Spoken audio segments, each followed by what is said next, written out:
We are at the last 4 hours of the subathon. This is kind of nuts. For the next 3 or so hours, we will be doing our final big segment of the subathon, which is our draft, our TV themes draft. And this is not just the songs, this is just the embodiment of the intro in general. So they don't need lyrics. They can have lyrics. Maybe it is about the song, maybe it's not. It's going to be great. And we have experts of the telly here to tell us about these TV things. I'm going to bring up Chad and Elliott first because they are having a great old time. Elliott's bouncing up and down, clapping up and down. Hey, Chad. Hey, Elliott. Hey, yay. Elliott's like, who is this human being? And why is he wearing that enemy hat? It's okay. Welcome to, yay, there he goes. Yay. Yay, Elliott. Welcome to the draft, guys. How are you? He hasn't developed a Yankee hate yet, but we'll see. We'll see. I don't know if I'll drill that into him. I'll probably more so drill the love into him of my team than hatred for others, but the tide's shifting. I'd say maybe we can all find a common enemy in like the Astros and the Orioles and Blue Jays. But we're excited for a TV intros draft. I've talked to all you guys about movies all the time, but not as much TV, so I'm interested to see where people are leaning. But also, Elliott asked if I could draft Miss Rachel, but I don't actually think she has an intro, buddy. Miss Rachel, I love that. Well, Chad, I didn't know you were into TV, so this is maybe be the Sesame Street fun show. Another person I had no idea liked TV at all, Mr. Matty Fresh. Just kidding. These are all jokes. I know you all love TV. How you doing, Matt? I'm doing incredible. I'm very, very excited for this. I've mentioned, this, but to the audience, my house has a no skipping intros rule. Nice. We never skip an intro for a TV show because I am a connoisseur of great TV intros. I love them. Yeah. I seriously, it sounds like a joke and it sounds like no one should really be into that, but I love TV intros. So I'm very, very excited for this. What's going to be really fun is like for mine and the next person I'm going to introduce is Generation. We have shows that we grew up with that I hope like you all have like seen at least the intros for, because there's some that are so underrated and so dope. And I think this is going to be really personal too, because like with TV, it's stuff you watch a lot of episodes of, and usually that comes from like nostalgia in a way. That's the kind of intros that are ingrained in me, or the ones that I would watch every week when I was a kid, But speaking of my generation, I need some more 1998 energy. It's Kelsey Kilpatrick. How's it going, Kelsey? It's going really, really good. Does anyone else have a condition where they like yawn in the morning and they cry? Yeah, my eyes water when I yawn. Oh yeah, I've been wiping away. I've been wiping away the. Kelsey, I'm not even in your room. How do I smell that bad that you're crying? I'm kidding. No, I took a shower. Body in my room. I took a power shower during the intermission between videos, so it was very nice. So I do smell very good. I also have a follow-up question. Chad, what team do you root for? Boston Red Sox. Oh, okay. Kelsey, it's okay. We're on an island. Actually, no, Chad's on the island today. It's okay. I'm actually on that island with him. I don't watch baseball anymore, right, but I forgot I'm about also that. a fan of the Red Sox. Oh, okay. You're playing with my heart. You're playing with my heart. Hell yeah. I also think that I also think that civic pride when it comes to big game or sports is dumb. So so I'll never be in that argument. So it's fine. Well, that's really love it. But regardless, we do have our peacekeeper right here, the ringer himself, JD. How's it going, man? Hey, how's it going? What is TV? I don't know. It's a box that plays stories. Oh, yeah. Oh, interesting. Yep. So we are getting into our TV draft. I didn't type up rules for this either. This is the one thing I didn't actually prepare in terms of visuals and graphics, but the rules are very simple. And for this one, it's especially simple because we're not having any categories. Again, because there are just so many great ones, and I don't want to deprive us and pigeonhole us for this one because there are so many great ones to choose from. So we just got to pick TV intros. And like I said, it doesn't have to be the song. It can be because of the song that you pick it. But if it doesn't have lyrics, if it's just a musical thing, but it has a cool intro, that's cool too. There's one in particular that I think a lot of people are expecting to go pretty early that has no words and is an iconic intro because of it. So I'm very excited to draft. We are going to spin a wheel to determine the order. It will be snaked, meaning whoever is last in the first round will be first in the second round and so forth. We had a really great draft earlier, Director Roulette draft day yesterday. absolutely. So if you haven't checked that out, go check that out. There will be polls for these. I know Brian was really, really hoping for a poll as soon as that draft ended, and I said, "Sir, I am on a 24-hour stream. I don't have time to put together a graphic and poll. That will come out when these videos come out individually on their own in the next few weeks. You will see all of them. I'm going to start trickling out videos in the next 2 weeks, so you can expect the polls then." Let's put us in here. Dylan. What am I saying? Dylan, Chad, Matt, Kelsey, JD. All right. Here's the wheel. The spin is in. And it looks like Mr. Rigged. Chad. Mr. TV Guru number 1. Oh my God. Where are you going to go? 1, 2, 3, 4, or 5? First. I need first. Oh, Oh, I have okay. to. Yes. Sorry. I have to. seems so relieved. No, I get it. And JD, where would you like to go? Well, it's I'm not gonna done go to though. my I don't think favorite we standby third. Stand by third. All right. That's JD JD key Sable. position there. That's what I want. I think this is going to be Matthew. Where are you I'm gonna go fifth. fifth. Okay. Back to back, nice. All right. Yeah, the back-to-back is always a sweet deal. Carrie got a real sweet deal with that because she got to be the last one to pick a director, but the first one to pick any of the other movies there. Let me get second. I'll stay second. Okay. Just because I know there's one I want that I know Kelsey also wants, and I don't want her to get it. That means I get to sit next to my best friend Kelsey. Right. and that means Kelsey, I get know, to sit next to my best friend Matt. So you know what?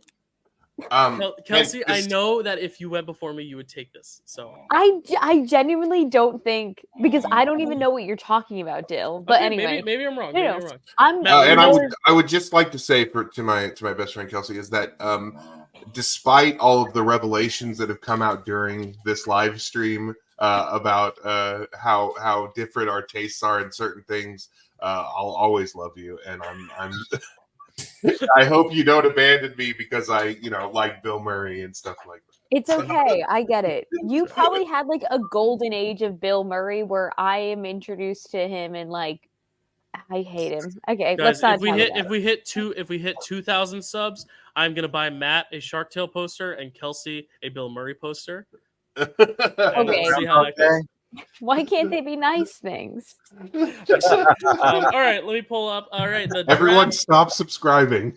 No, please don't. Yeah. By the way, guys, we unlocked the Taylor Swift concert a little while ago. I haven't said it Nice. to you all yet, but we did unlock it. We are at 1424, which means 324 new subs since we started. So we've gotten I can't do the math of how many subs that is per hour or whatever, but that is so exciting. 324 new people joining us today.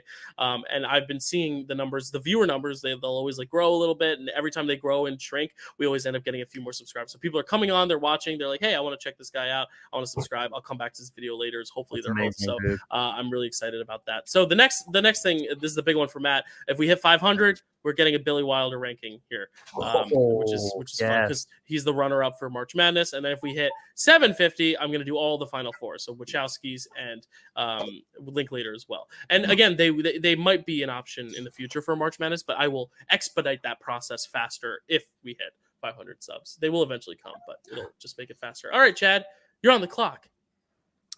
Yeah, no one's surprised about what I'm picking here. It's just a completely personal pick, but honestly, if you ask me any day of the week, this is going to be what I say is the greatest TV intro ever. But I'm completely biased, although I think I could argue why it's so awesome. But it's from my favorite TV show ever. It's Buffy the Vampire Slayer. There's no way I was not going to pick this. It's just so nostalgic for me, but just so like I watch it every time. And there have been times, I'm not like Matt where I never skip any intros. There's some intros I skip. If I don't like Philistine. Sure. If I don't like it or like it's too long or, anything like that. Sometimes I will, although I might regret it or feel bad. But, Buffy is one that I can absolutely never skip just because it psychs you up. It gets you in the mood to watch the show. Even if the show is going to be super dramatic that episode or deep or whatever. Like it's rocking, man. I mean, Nerf Herder made this like really awesome song. It doesn't have lyrics, but it starts with the dun-na-na-na, dun-na-na-na-na-na, and then it just goes off, and I just like sit there and I'm like banging on my table and stuff to the beat, and just like so pumped and excited. I was watching this when Elliott was, about to be born. My wife and I are together because of this show, because she found out that I liked the show, and then we were like, "Oh, we both love this show," and we just bonded over it. And I didn't know it's one that we can just throw on, and just the intro is, I think, the best one to just get you psyched because it's so rocking. I also love how we're saying the creator, but how the creator and other creators of the show have used the intro to kind of trick people and just make it seem a little weird. I don't know if it was the first to do that, but like how it'll like if you look at the episode Superstar, Elliot. Oh, okay, yeah, I see what you mean. And how he'll just or they'll just throw in different stuff in the intro and then make you go like, wait, what's going on right now? And I love how that happened. And I've seen other shows do similar things to that. Mm-hmm. But this is one where they actually legit like change the universe using the intro, and it's so cool. But then also I love the distinctive like different changes of how they've done of the how they show the characters throughout the different seasons. So I love that it changes and evolves throughout the show as well.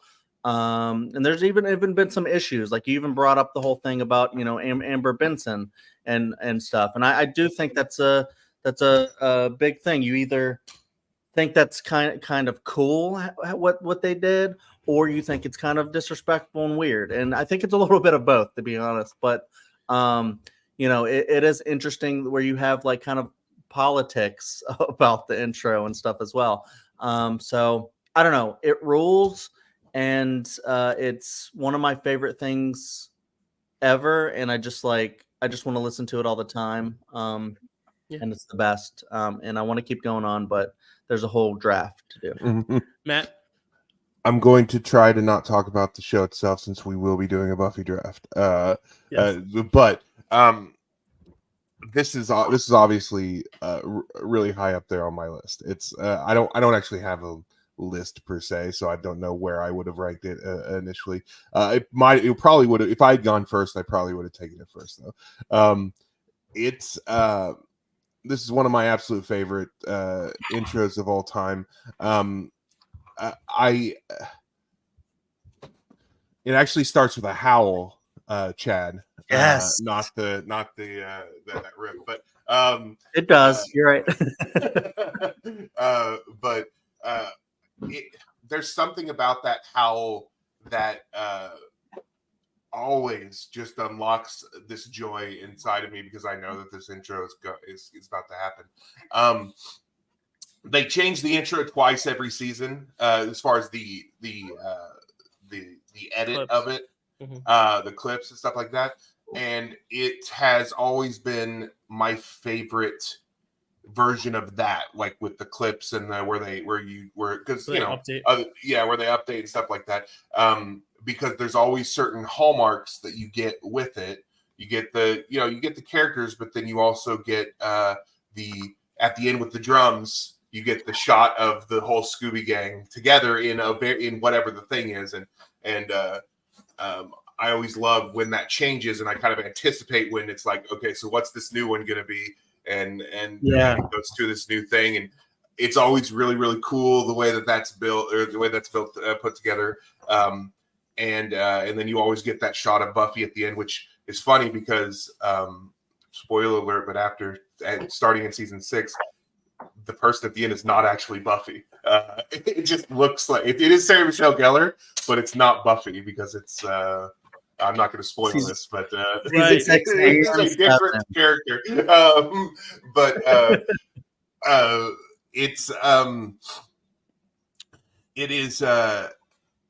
it's one of my favorites. I absolutely adore it. I will say, as far and just to address the Amber Benson thing, I actually have always loved that because I like that idea. I do see how someone could see it as disrespectful. Personally, I don't think she never got in so this could happen. I think the only reason she got in was because this happened.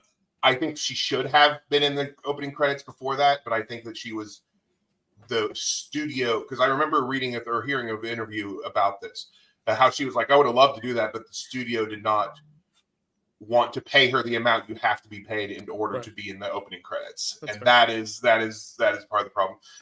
And so the creator had to kind of fight to even get that in the thing, because at that point you have to pay her that amount. But I do like that, but I can understand the thing. As a device, I enjoy it. Mm-hmm. Yeah, I was definitely very happy for her when I saw. I was like, "Oh, she finally made the intro." And I know that's the device. Is then, oh, boop, bye, and it's like, like it just frustrates me. But it is. I get it. I completely. Can I throw something in there real quick, and Matt can continue? Yeah. I think it's fucked up if you like care about people and their feelings, but if you don't, then then it's kind of awesome. Is what I'm saying. All right, I know.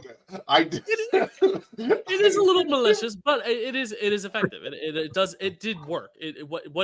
They set out to do worked, because it had people going like, "Oh my god!" But she just was in the intro. What do you mean she's So yeah, I definitely think So however you feel about it, whatever. It is interesting, like you said, with Superstar and other things where they will update the intro just for that one episode. I really love that. Anyway. I'm going to stop talking about it. I love this intro. It's a great pick. It's a steal. The reason this draft is today and not yesterday is because of Buffy. Okay. Because I didn't want to be like, I've never seen it. I didn't want to play up that act and be a liar. So I just waited till after I told the world I saw it. It's a great intro. It slaps. It goes hard. It's great. Kelsey and JD, for context, the Superstar episode they're talking about, there's a side character who's barely in the show called Jonathan, and he gets his own little breakout episode, and the whole intro is just Jonathan. So it's a fun little that's funny. A little gimmick that works. It is on my list to eventually watch. Yeah. So if we do that, if I do go on that draft, it would give me an excuse to finally watch. Yeah, well, that's totally up to you. So that is Buffy. If you're okay with it, I'm fine with that. That is Buffy, number one, a very valid pick. With my first pick, I feel bad because I know it's probably on at least a few of your lists. The thing is, I have my 5 that I want, and I think of my 5, I think I could get my number 2 and 3 on a wraparound. I don't know how much JD and Matt and Kelsey love them, but I do think I could get them back because I know Chad's not going to pick them. So I'm going to go with the one that I think could get sniped, and that's New Girl. I love the New Girl intro. I thought that was the big one that would upset you, Kelsey. So I'm glad you didn't get upset over it. Because I was like, I thought Kelsey's going to want this one. Yeah, but because the thing is, this is an example, and this is something we see in TV intros too, where as the seasons go on and they want to just prioritize more story, they cut the intro down and they make it like a short little bit of the fuller intro.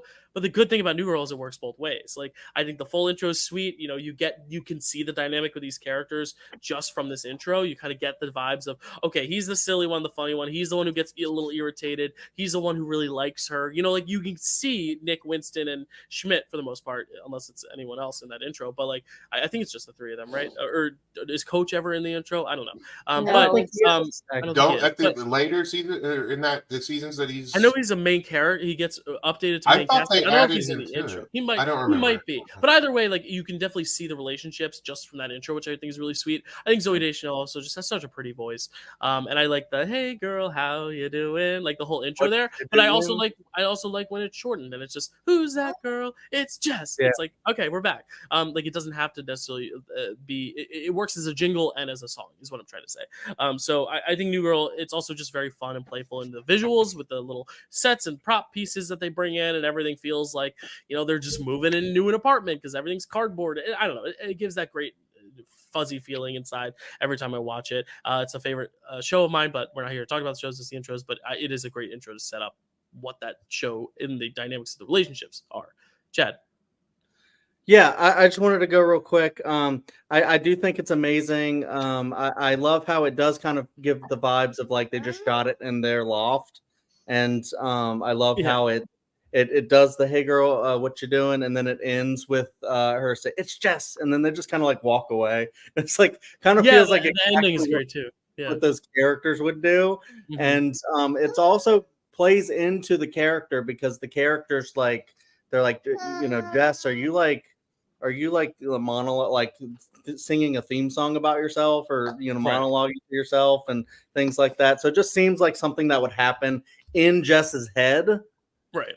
And then you just get to see it. I do think it's really fun. It's really amazing, and like you said, it does speak to the characters very well. That's all. Yeah. I love it.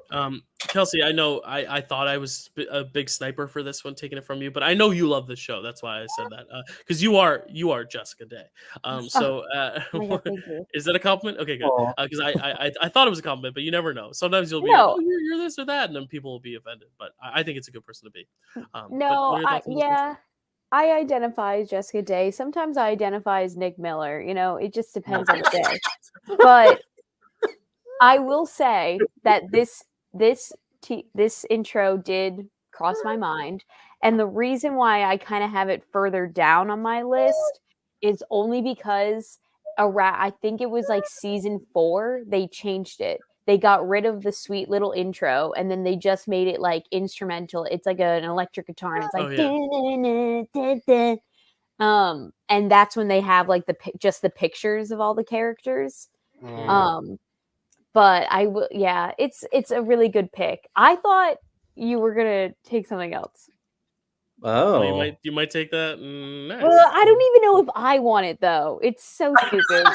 Then whatever. don't take it, because maybe it's on my list. Okay, then I won't. You can have it, I think. No, I honestly don't. I really think one of mine, I don't think anyone's gonna pick. One of them, I only think one other person could pick, and then 2 of them are very popular shows, but I don't know how much everyone else here likes them. So I'm very interested to see if I get my 5. Matt, any thoughts on New Girl intro? My list is all bangers, so you're all gonna want mine.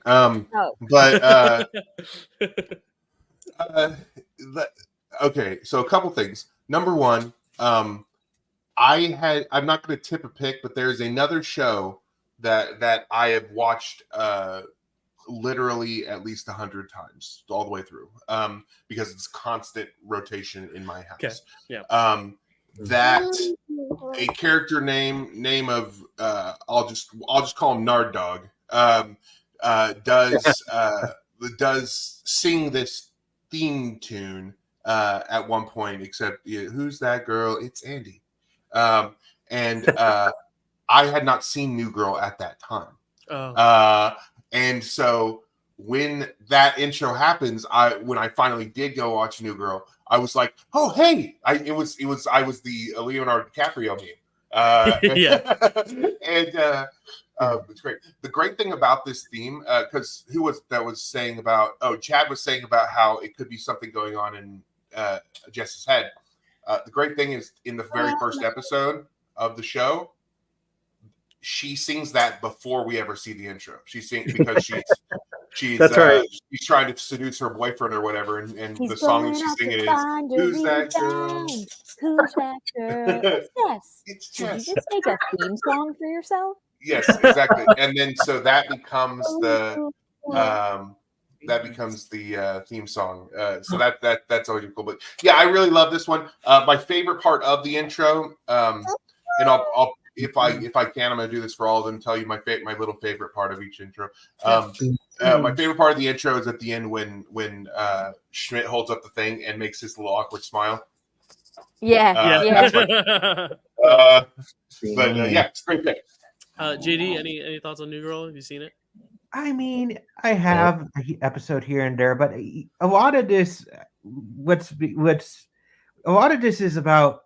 I mean, some of it is like, what do we think are really great TV films? But a lot of it is also nostalgia. What were we nostalgic for TV wise? And this is one where I wasn't in that zone when that came out. Yeah. As a result, it just doesn't hold that place for me. I feel like we're very rarely going to draft songs from shows we don't like. So I get you definitely got to have a point there. Well, JD, it is your pick. So what would you like to pick?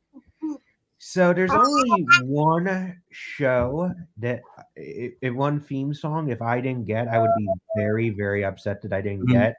And I was pretty confident that either most of you wouldn't have it, but Bat being here is the wild card.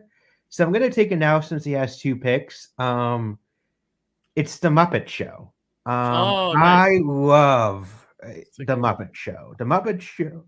Yeah. Oh, it was your number 1? Oh, Wow. I'm glad that I did it then. So yeah, like that was the thing. I was like, I didn't know. I'm like, I gotta take it now because Matt could steal it. The Muppet Show for me, it's a very nostalgic thing. So when I lived in Boston for a couple years, and when I lived in Boston, there was a local TV channel that had the Muppet Show on reruns. And I didn't even know that was like an old show. It was like from the 70s. I thought it was just a new show. And I'm like, oh, this is so much fun. I love the Muppets. And the theme opens it so well. It's very catchy. It's time to play the music. It's time to light the lights. It's time to get together for the Muppet Show tonight. But also, it sets up all the character dynamics. It sets up, Kermit being the showrunner. Miss Piggy, it makes a dramatic entrance, like her dramatic numbers throughout every episode. Stafford and Waldorf are lamenting that they have to watch the show, but then they can't help but get a heckle in musical form. And then Gonzo is just the wonderful weirdo that he is, with his little horn, and some visual gag is always going to happen that's unique to every episode. I just think, and depending on the season, Fozzie would come in and do like a stand-up routine, and then no one would get no response. I just loved this theme, and yeah, it's pure nostalgia. It sets up the show so well. Yeah, I haven't even seen an episode of the Muppet Show, but I know the song. Like, it's one of those things where Yes. you don't have to know the Muppet Show to know the song. It's just ingrained in pop culture. I've seen other Muppet things, and so the Muppet Show theme plays in them. Especially the Muppets. Jason Segel version was the first one I was introduced to the Muppets. That was like my generation's Muppet intro. So yeah, I think it's great. It's perfect first round pick. I think it's good value here. Matt, it looked like you were gonna pick that, correct? Yeah. I said that I didn't have like a ordered list. Right. Okay, what's that? What'd you say? Am I delayed right now? Oh, you might be on a lag. That's why, because we God. said something and then you took a while to react to it. It's okay. Just come back, leave and come back, and you should be okay. It was just funny because we were. Oh, I thought that was a bit. I thought it was a bit too. I thought it was a bit. I thought it was a bit because we were like, Matt, you were gonna take that, right? Yeah, no, I thought that was the bit. Is he was upset that he didn't get it. I thought that was a good bit. I wish he had played it off as a bit, but we'll get Matt back in a sec. Any thoughts, Kelsey, on the Muppet Show while we wait for Matt? I just watched it right now, and it's very, very fun. That's a great pick. I thought you meant you just watched the whole Muppet Show. I'm like, wow. I just watched the whole episode sitting here. Gotcha. It's a great intro. It really is. It is. It's really, really cute. Yeah. Chad, any thoughts on the Muppet Show intro before we get Matt back? I'll have to watch it and then maybe hit back because I think I know what it is, but I'm actually not sure. I've never watched the show. Gotcha. But I think I know what it is. And don't they? Is it the same kind of thing that they do in the Muppets when they're putting on the show? Yeah, it's time to meet the Muppets. Then it's amazing. Yeah, exactly. Yeah. They recycle it in pop culture all the time. And if you go to Disney World, it's the opening of the 3D one as well. Yeah, it's great. Matt, I think we have you back, right? Yeah. Am I delayed? Did I immediately answer you, or am I still? You did not immediately answer, but Seems like I'm still lagging. It seems like you might be lagging still. It's okay. You can tell your thoughts on the Muppet Show, and then we can maybe. Hold on. Okay. All right. Oh God, my computer just went blank. Hold on. Matt, Into Darkness, sequel to Matt Trek. Into the Mattyverse. into the multiverse of madness. Speaking of, we're getting back to our tournament soon next month. We got back into it last month, but we're going to continue along. Chad will be in a match, which is going to be fun eventually. Yeah, Chad? I was just gonna add, it's a very JD pick. I love it. I love when people go super personal, but also, yeah, it's iconic. Yeah, and it's one I wouldn't have thought of because I Right. don't have that love for Muppets like JD does. But yeah, it's a great pick. All right, Matt, moment of And truth.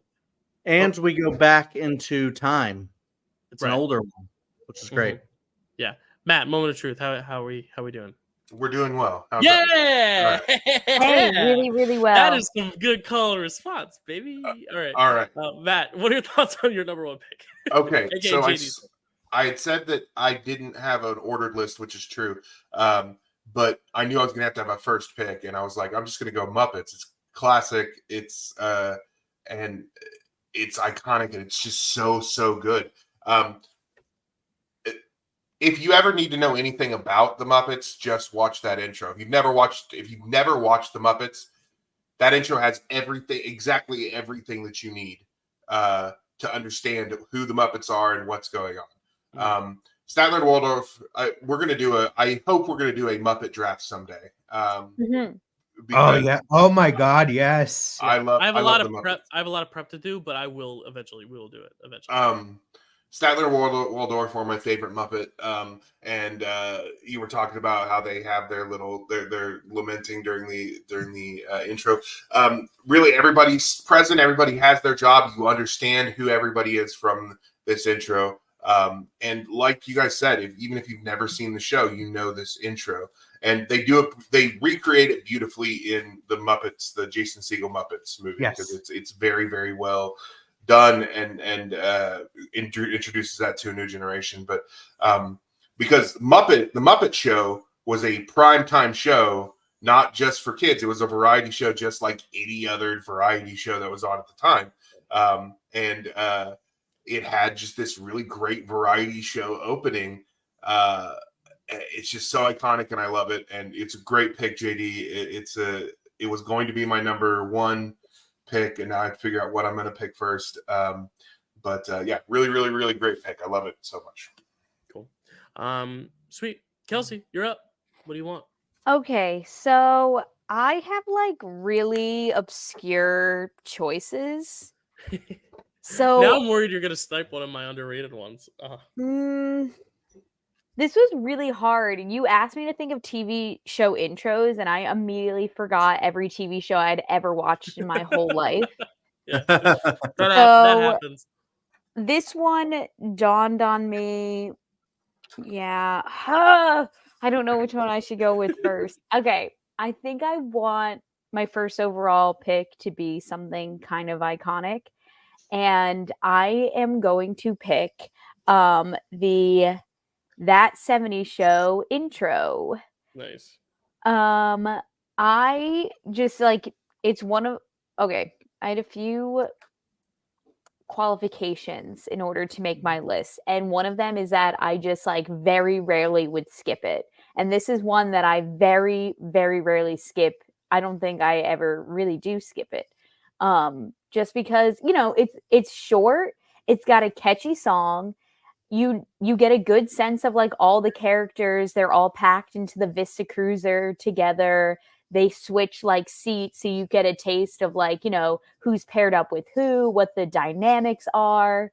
And I just think it's so sweet that I really like that intro. Hanging out down the street, the same old thing we did last week. I think that song even encapsulates. What am I trying to say? Yeah, 3 times. What that show is about, which is just a group of teenagers that are always hanging out, usually in Eric Foreman's basement, and just vibing. So yeah, that's my first overall pick in the TV draft. Yeah, I don't think I've ever seen an episode of the show, but I know the image of them all in the car. That's an iconic image. I don't recall the song, so I just actually listened to it with the song, and it is a really great catchy song. The good thing about this draft is that if people haven't seen them, they can very quickly watch them because it's only usually less than a minute long. But yeah, I think it's a great intro, and I love how it's like a personal pick, but also one that, like we said, like kind of informs the characters and the relationships, which is important. Yeah. Anyone that 70 show, Chad? We're all right. all right. Yeah. Yeah, it's fantastic. I think it fits the era that the show takes place in, the 70s. It's very rockin'. Kelsey said like so much about it, like how it has all the characters like doing things that they would do singing in the car. But it also like, I love how he throws out the Kelso throws at the "Hello Wisconsin" at the end. Shows you where it takes place. It just, has such a personality to it. And it just, yeah, man. I mean, like I said, mine is super rocking. This one's also really rocking, really gets you in the mood to watch. And it just like, it feels like what, like me, I don't know. It feels like what a bunch of stoners might do is get in the car and sing a song while cruising. Gives you like Dazed and Confused vibes, which is perfect for that type of show. So very much great pick. Yeah, Matt, any thoughts on that 70 show intro? You're muted. Yeah, it's a really great intro. I really like that intro a lot.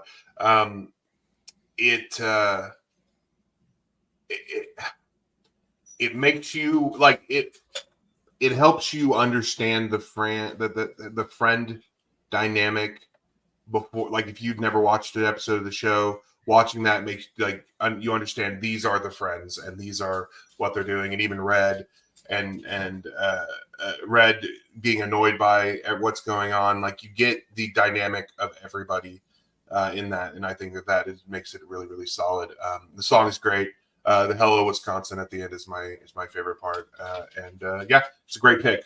It's a great pick. It was on my list. So, JD, any thoughts on that 70 show? I'm kind of in a similar vein as you, Dyl. Like it was not my thing, but I know that intro. Like I know them in the car. I know them singing. I know them. It's a good choice. Yeah, we could do like just a draft of characters singing in the car. Your Wayne's Worlds. This like, there's a lot of great iconic moments in that. Almost Famous. All right, Matt, you get back-to-back picks here, so I'm very excited, Mr. Connoisseur. What you're gonna pick here as your first pick, and then we'll go to your next one. This is difficult because I like JD. I want to go iconic on my first one. Like I don't necessarily. I want to go with the one that at least to me feels very iconic. And I have so much. I keep having so much trouble deciding which ones I actually want to do because I love so many of them so much. But I think I'm actually going to go with one that was from my childhood, from the 90s, that every person who was alive during that time can sing the theme tune to it, and it might be the only rap song they know, and that is the Fresh Prince of Bel-Air. So, well done, sir.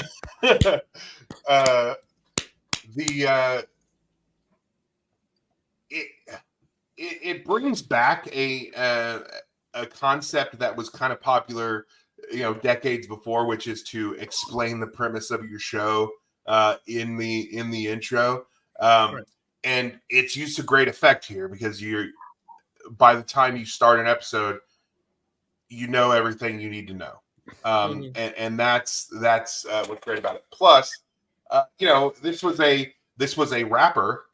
Will Smith was a rapper before he was an actor. This was a rapper who got his own show, and so to have that be his opening, have him rap the opening, telling the story, is a stroke of genius. It's also it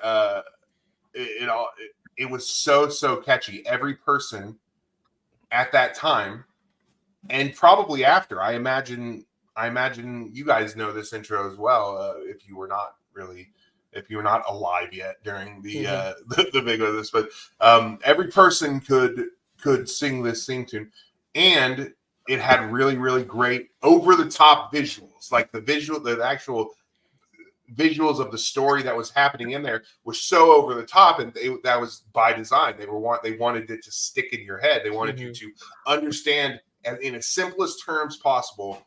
This is the story, all about how I did not mean to do that. This is the story of what's happening. This is the story of this show. Yeah. And now that you're going in there, this is why this one kid is being weird and the other ones are being rich. You know, like that's the so yeah, it's extremely iconic. My favorite part is when his mother, that's my favorite part. Yeah, I really it will. I feel like one day a future society is going to go back into the archives of the 1990s, and this is going to be right there at the top of our culture, understanding what we were doing back then. So yeah. I really love that intro. Yeah, to comment just really quickly on the generational thing, because I've never watched an episode of this show, but again, I know this song. Like that's the thing. The ones there you can still name, sing the songs. I'm not DWP on it like Kelsey probably is, Dead Word Perfect on it, but I know most of the words. What? Kelsey? What? No, it's just funny that you just assume you're like, oh, Kelsey knows this rap. Well, no, because when he was like, everyone knows the words, you were like, no. I think I thought I've heard most you do this. of the words. All right, well, never mind. Then we're not DWP. Anyway, I love it though. But the generational transcendence, is there. Chad, you look like you're yeah, it's iconic for sure. This was definitely on my list. I was going with a lot of like personal ones at first, just like my favorite shows, and then I was like, Fresh Prince though, like that's iconic. I mean, just like think about like an intro coming up, and it's just like, one time I got in trouble and then I had to move to my aunt and uncle's house. I mean, if you think about like a dry reading like that, it would be terrible. And you'd be like, this intro sucks. But doing it in a really fun rap and just like Matt said, making the visuals like crazy as hell. He's like doing a dance, just like the way like they use body language and everything to, I don't know, just like make it really fun and silly. But also give you everything you need to know what the show's gonna be. It's perfect. And like my favorite part is probably not them spinning him around on the basketball court. That's one of the best parts too. But also like at the very end after he knocks and he just does the little head thing.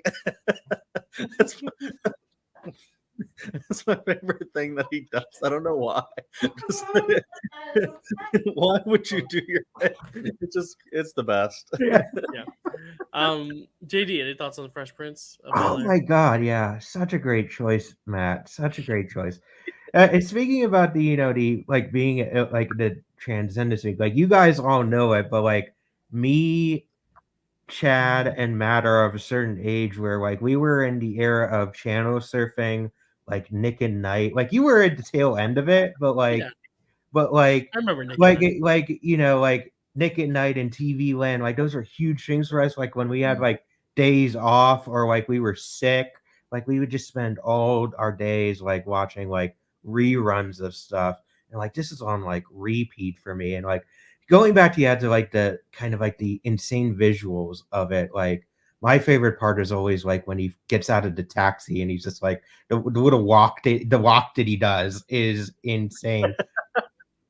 Or even the beginning where he's on the chair and it starts it goes in like a circle. This is a story about how my life got twisted upside down, and he's on like a throne too. It's crazy. Yeah, it's great. Yeah, it's a great choice. Cool. Kelsey, do you have anything else to add except for me calling you out on knowing all the words and you not taking the humble brag? Thank you, Dyl. Prove it, Kelsey. You should have been like, yeah, and I know it in Espanol. Born and raised on the playground is where I spend most of my days.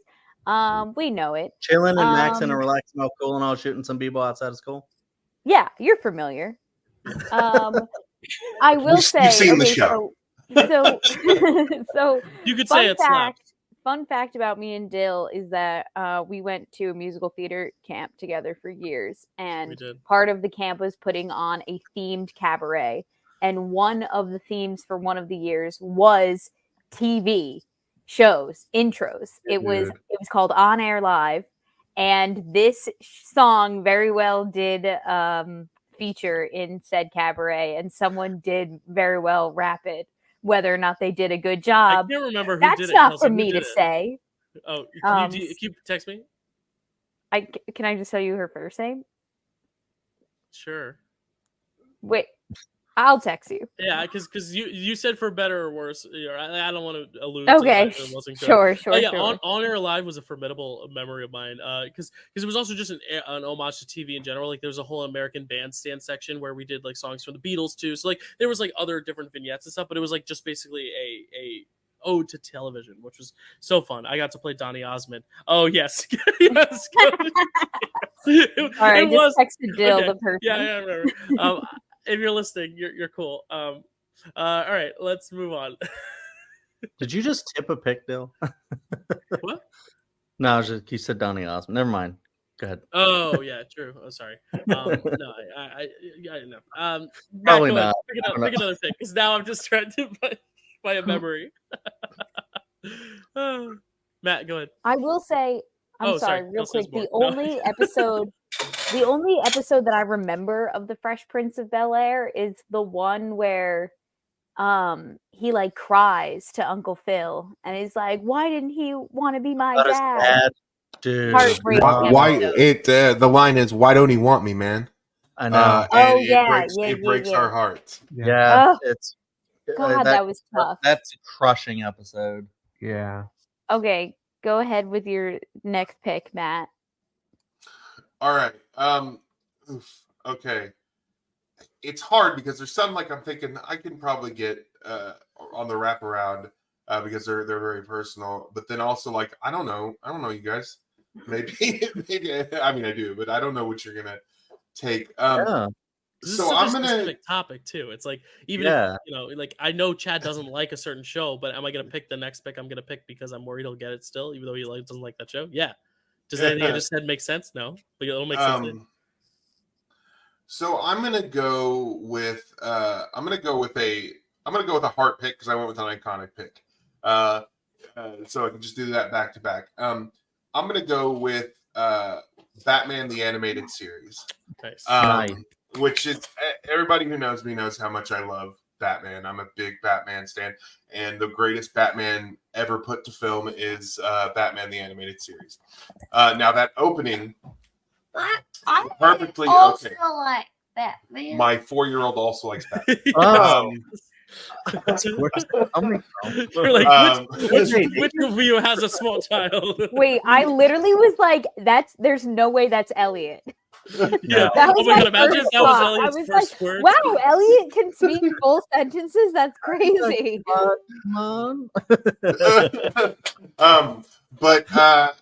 So and you'll learn that this because I keep bringing it up. This is a very good indicator of how much I love an intro is how well it informs the rest of the show. This sets the tone. It sets the tone so perfectly. Because it's not clips from the show. It's not even in the same style exactly as it's in a very similar style, but it's very shadowed. The lines are much sharper.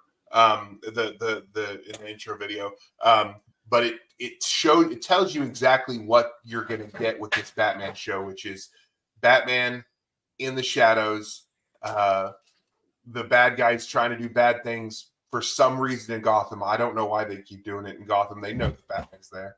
And then it ends with that unbelievably iconic moment of him standing on top of the building and the lightning flashing behind him as his cape waves in the wind. It is and the music is just incredible in my opinion. It's one of my favorite theme tunes. It's a very personal pick, but it's also one I think that really stands the test of time and is also iconic in its own right. So Yeah, I just watched it now. It is fucking epic. I love it, and now I kind of want to watch the show. I have it on Blu-ray. I just need to find the time to sit down and like really watch it. But like, wow, that intro fucking bangs. Yeah. Yeah. When Dill says he's gonna really watch something, it's gonna be 3 times. Yeah, actually, We're there's gonna get a video and a dress. there's another surprise video coming right now. Batman. No. Yeah. Yeah. You've set the bar too high, Dylan. Well, hey, we're doing another animated, not to tip picks, but we're doing another animated series currently on the Marvelous Movie Mondays Network. You know, it's never too late to come around on this animated. X-Men. If anyone- well, pick and Okay. picks, that's on my list too. It is on my list as well. It is. That's also. Yeah. It's all- but Okay. I guess Yeah. I did. You were the chosen one. I'll just throw in there real quick. I don't have a lot of personal connection to the show. I've never actually watched the whole thing, but I've seen like parts of episodes before. I've tried to sit down and actually watch through it, and I couldn't get in it. But I have an issue with like animated shows. I just like it's hard for me to get into them. The only one that I think I've watched all the way through that wasn't like a sitcom was like Last Airbender.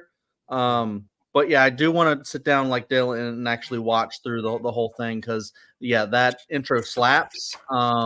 It's the music is just it's such a banger and it really gets you in the mood for it. And that animation style, just the way they use the music, the lighting and the shadow and all that to convey so much is just really, really cool. It was a personal pick, but it's also a great one. Yeah, it's a good pick. yeah, it was on my list. The Batman animated series was on my list. I knew I wasn't going to get it. As a matter of fact, I thought it was going to be Matt's first choice. I was kind of surprised when he said the Muppet Show was his first choice, but like, they just made a Lego set of it. That's how iconic that intro is. They just released a Lego set where you can make a Muro of the animated intro logo. And I needs it. At 1,500 subscribers, Dylan's gonna buy it for me. I'll buy it for you. When's your birthday? Buy it for both of us. Like the 3,000 subscribers, he'll buy 2. One for me and one for you. Matt's gonna have to do a hand me down. I'm not buying 2. Matt, is your birthday in July? It's in October. Ooh, Even more time to save up the money. It's when my Okay. Why'd wife's you say birthday July? is. Why July? Well, because I was trying to guess Matt's zodiac sign, and my Oh, first okay. guess was Cancer, but you're a Libra. I'm a Libra. I also just watched it, same as you, Dill, and can I just say that intro was sexy? I'll say it. Oh, that intro. Oh, yeah, Hey, absolutely. listen, that intro fucks. That is hard, dude. Yeah, and a good intro either fucks or is fun. You either get the Muppet movie or you get Or is a fun fuck. Okay. I can't wait till we get to the intro that Kelsey's like, that's a fun fuck. I don't know if we've gotten there yet. All right. Let's move on. Kelsey, what do you got? Okay. I'm gonna have to maybe take someone else's pick. I'd be surprised if nobody else had this on their list, but I've just decided right now that I want it, and it's The Office. Nice. Yeah, It very was on my catchy. short list. I don't know if it was in my top 5, but it was up there. Gotcha. Yeah. I mean, everyone knows this. For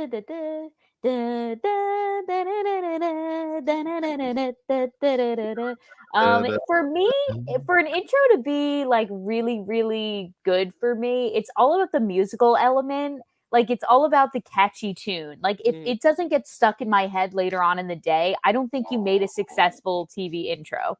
And that one's definitely very fun. Obviously it changes by from season to season to just like update, the characters who's with us. But the intro to Scranton, Pennsylvania always stayed the same, which was actually filmed by real life John Krasinski when he visited Scranton, Pennsylvania after he got cast on the show.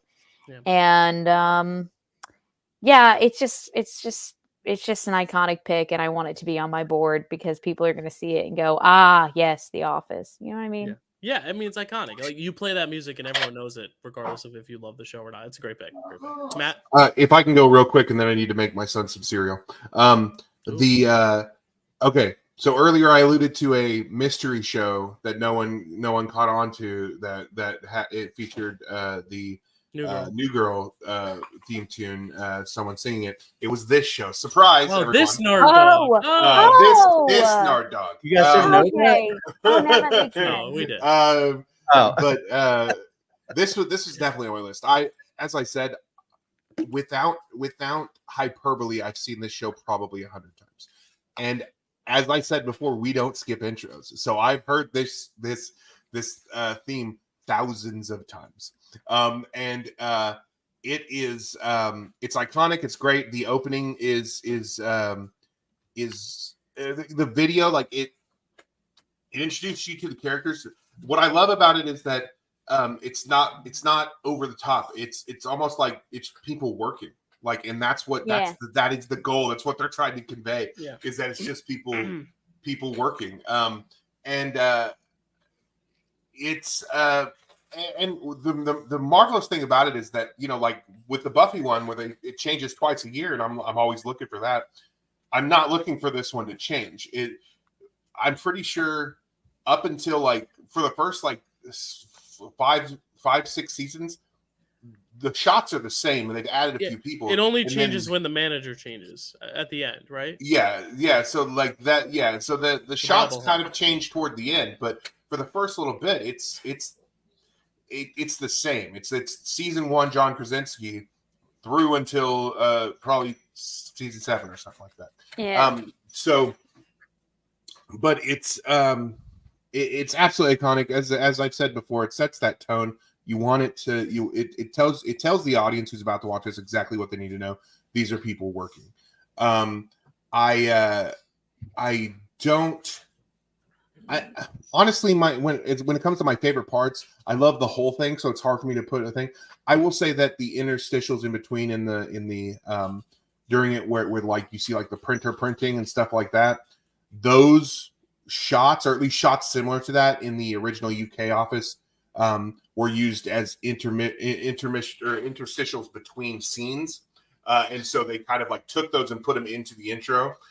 Just that idea of it is something I really love. And I'm going to go make my son some cereal. Wait, what cereal is it? Really quick. Captain Crunch. Fuck yeah. Hell yeah. Elite Yeah, cereal. see, I knew it would be good. That's why I asked. And I just want to say that my favorite part of the intro is actually the end where it goes like da da da da da da da.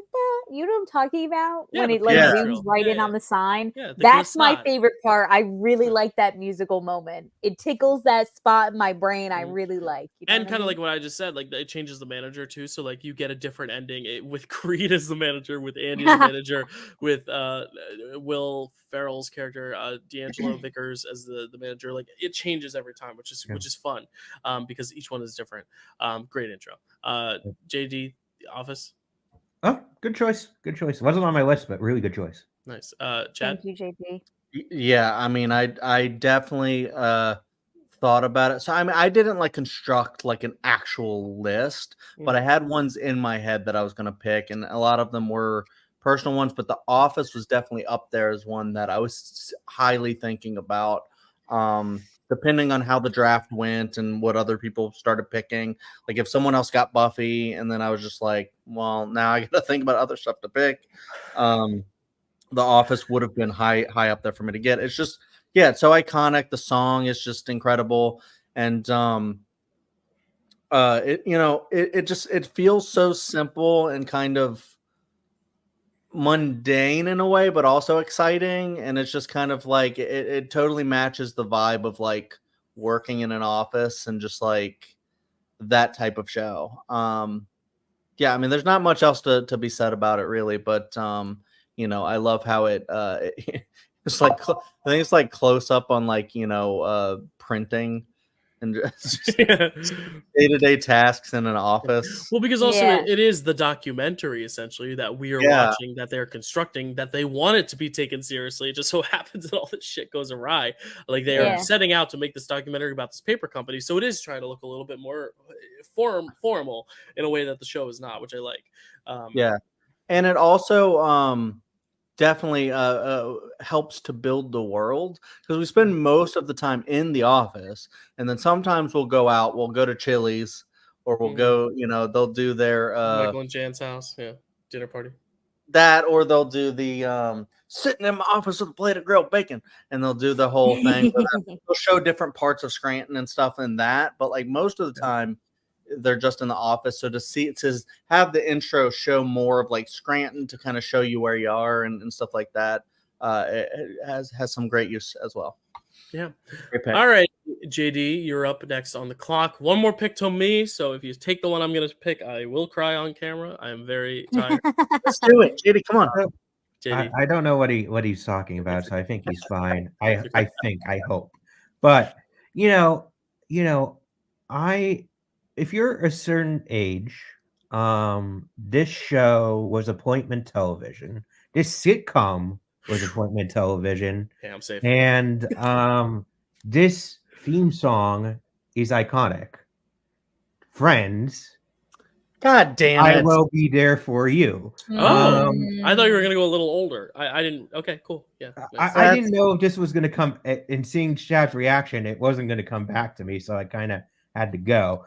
But this is, for the least for the first couple, I'm going iconic, but personally and iconic is what I've decided before I really go off the beaten path. And I will. Don't worry about it. But yeah, Friends is...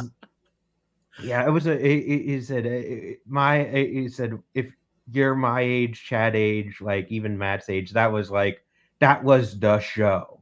Like, is Ross and Rachel, and that theme song, like they made a music video after the fact with the Rembrandts, like where like they were in it. Like it is insane to me that theme song is so popular that they decided that they were going to shoot a music video that was separate from it, and it was a big deal. It such a big deal that they got all 6 of them to do it. It's insane. Yeah. And again, the fountain, they're all the hijinks. It really sets up the character dynamics, which is another thing I love about TV themes. When it sets up the character dynamics is something I really, really look for in like a great TV theme and a great TV intro.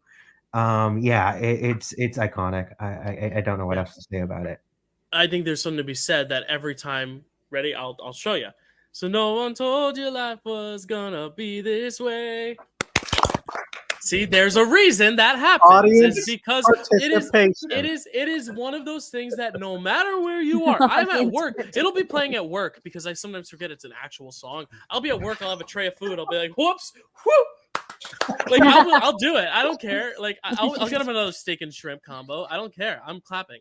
But that's the thing, is like it is one of those songs that is just it's that trigger. It's one of those things you cannot skip because you want to clap. And it's like, oh, we're watching Friends now. Yeah.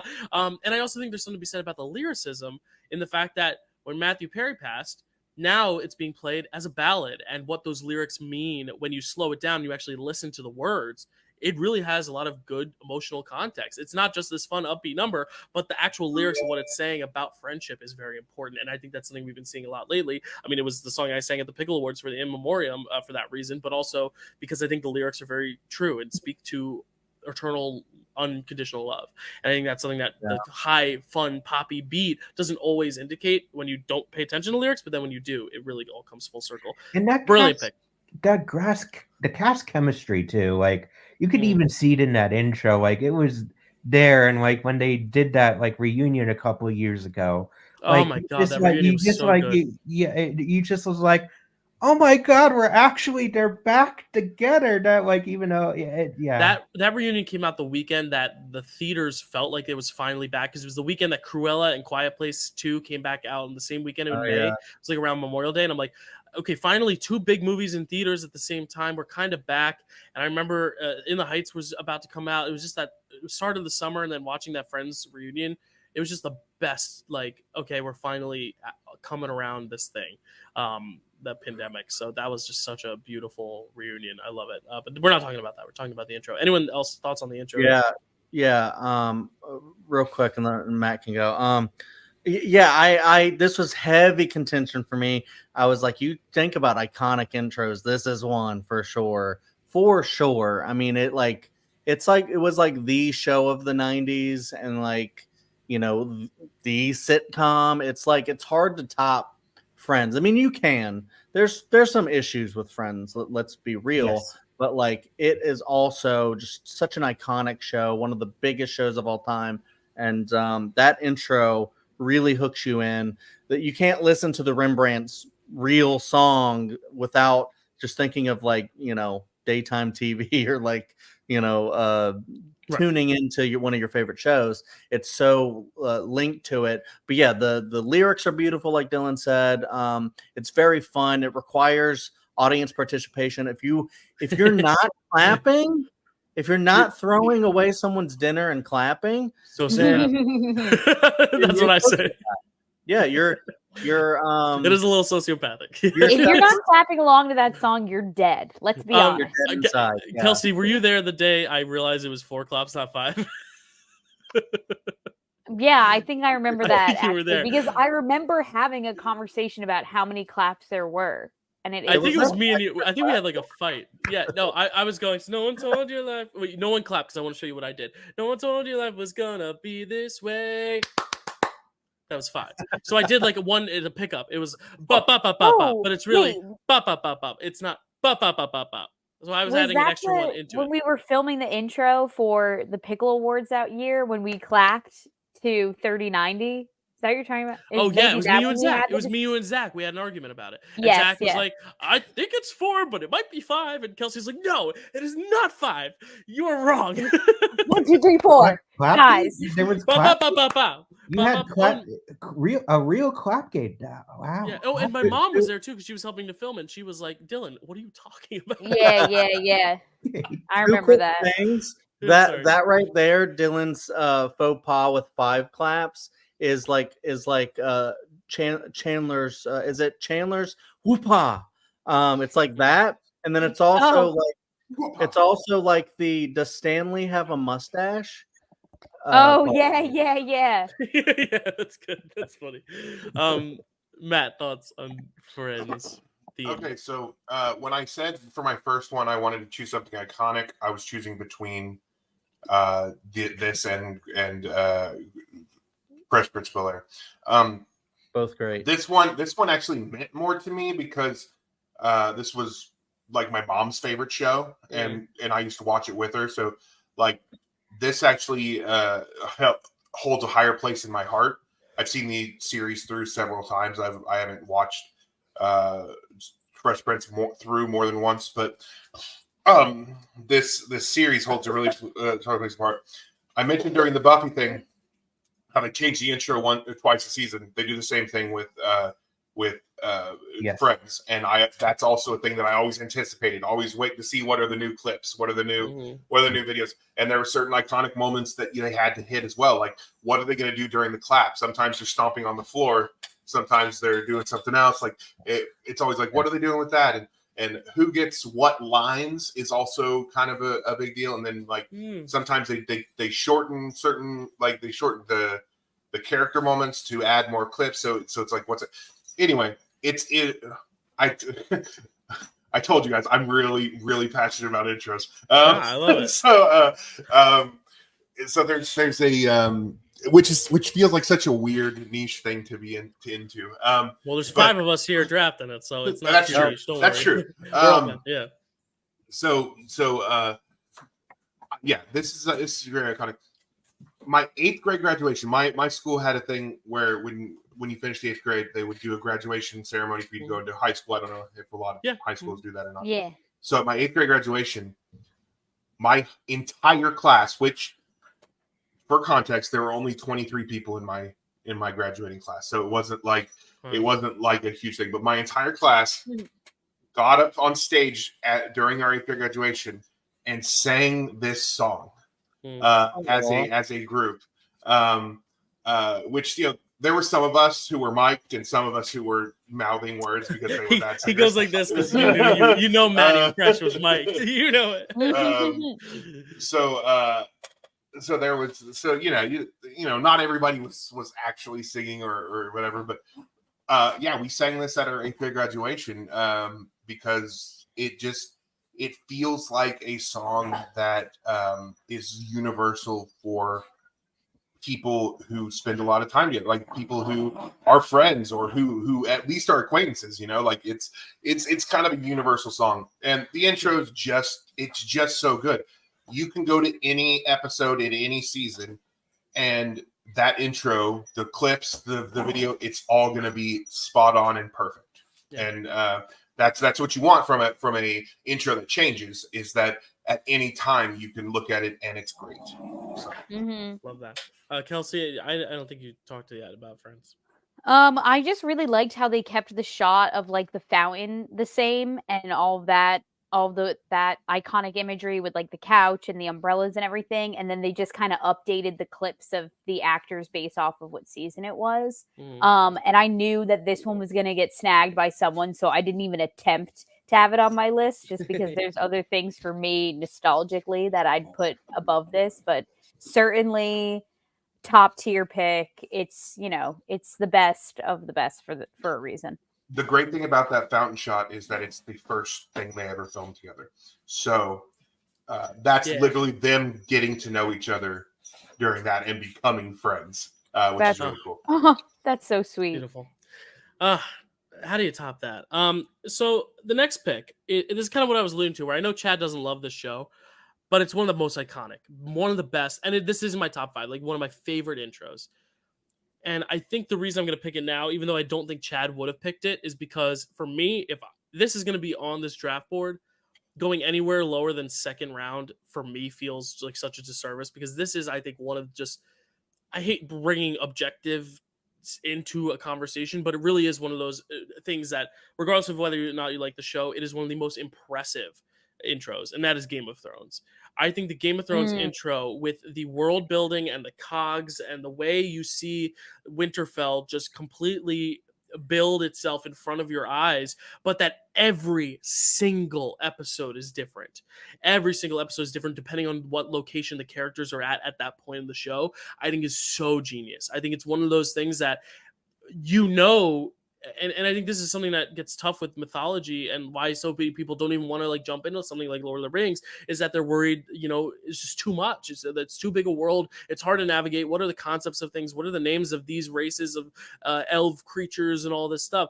And I think the thing that this show does so well is it's like, well, here's what you have to focus on this episode. This is where we're at with this character. This is where we're at with this character. And it's almost shown like you're looking at a map.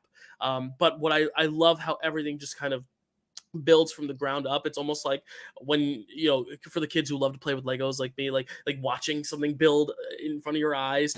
I just think that intro is just so spectacular, and the music goes fucking hard. It is a long intro, but it's one that I never skip. I don't have that no skip rule, only because for me it's a you're normal. I am not normal, but in that sense, I guess so. But I do think I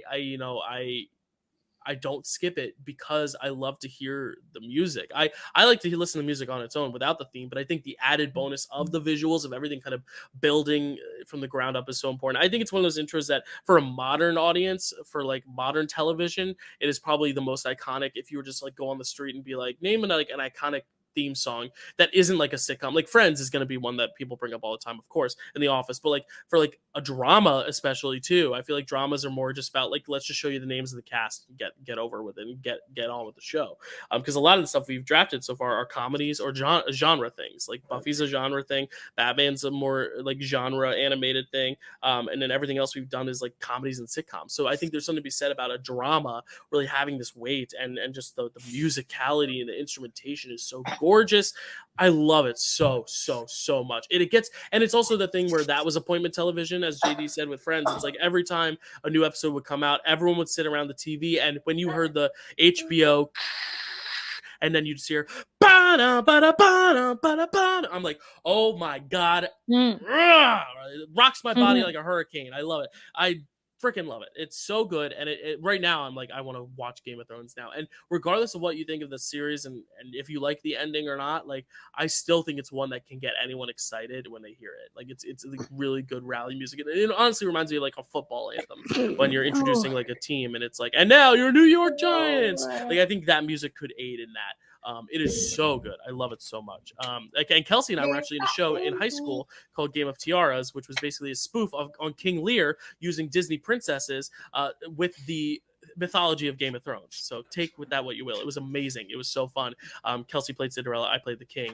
But I think it was also fun because our drama teacher, Mr. Marconi, he literally made our own Game of Thrones style intro, but it was the Disney castle.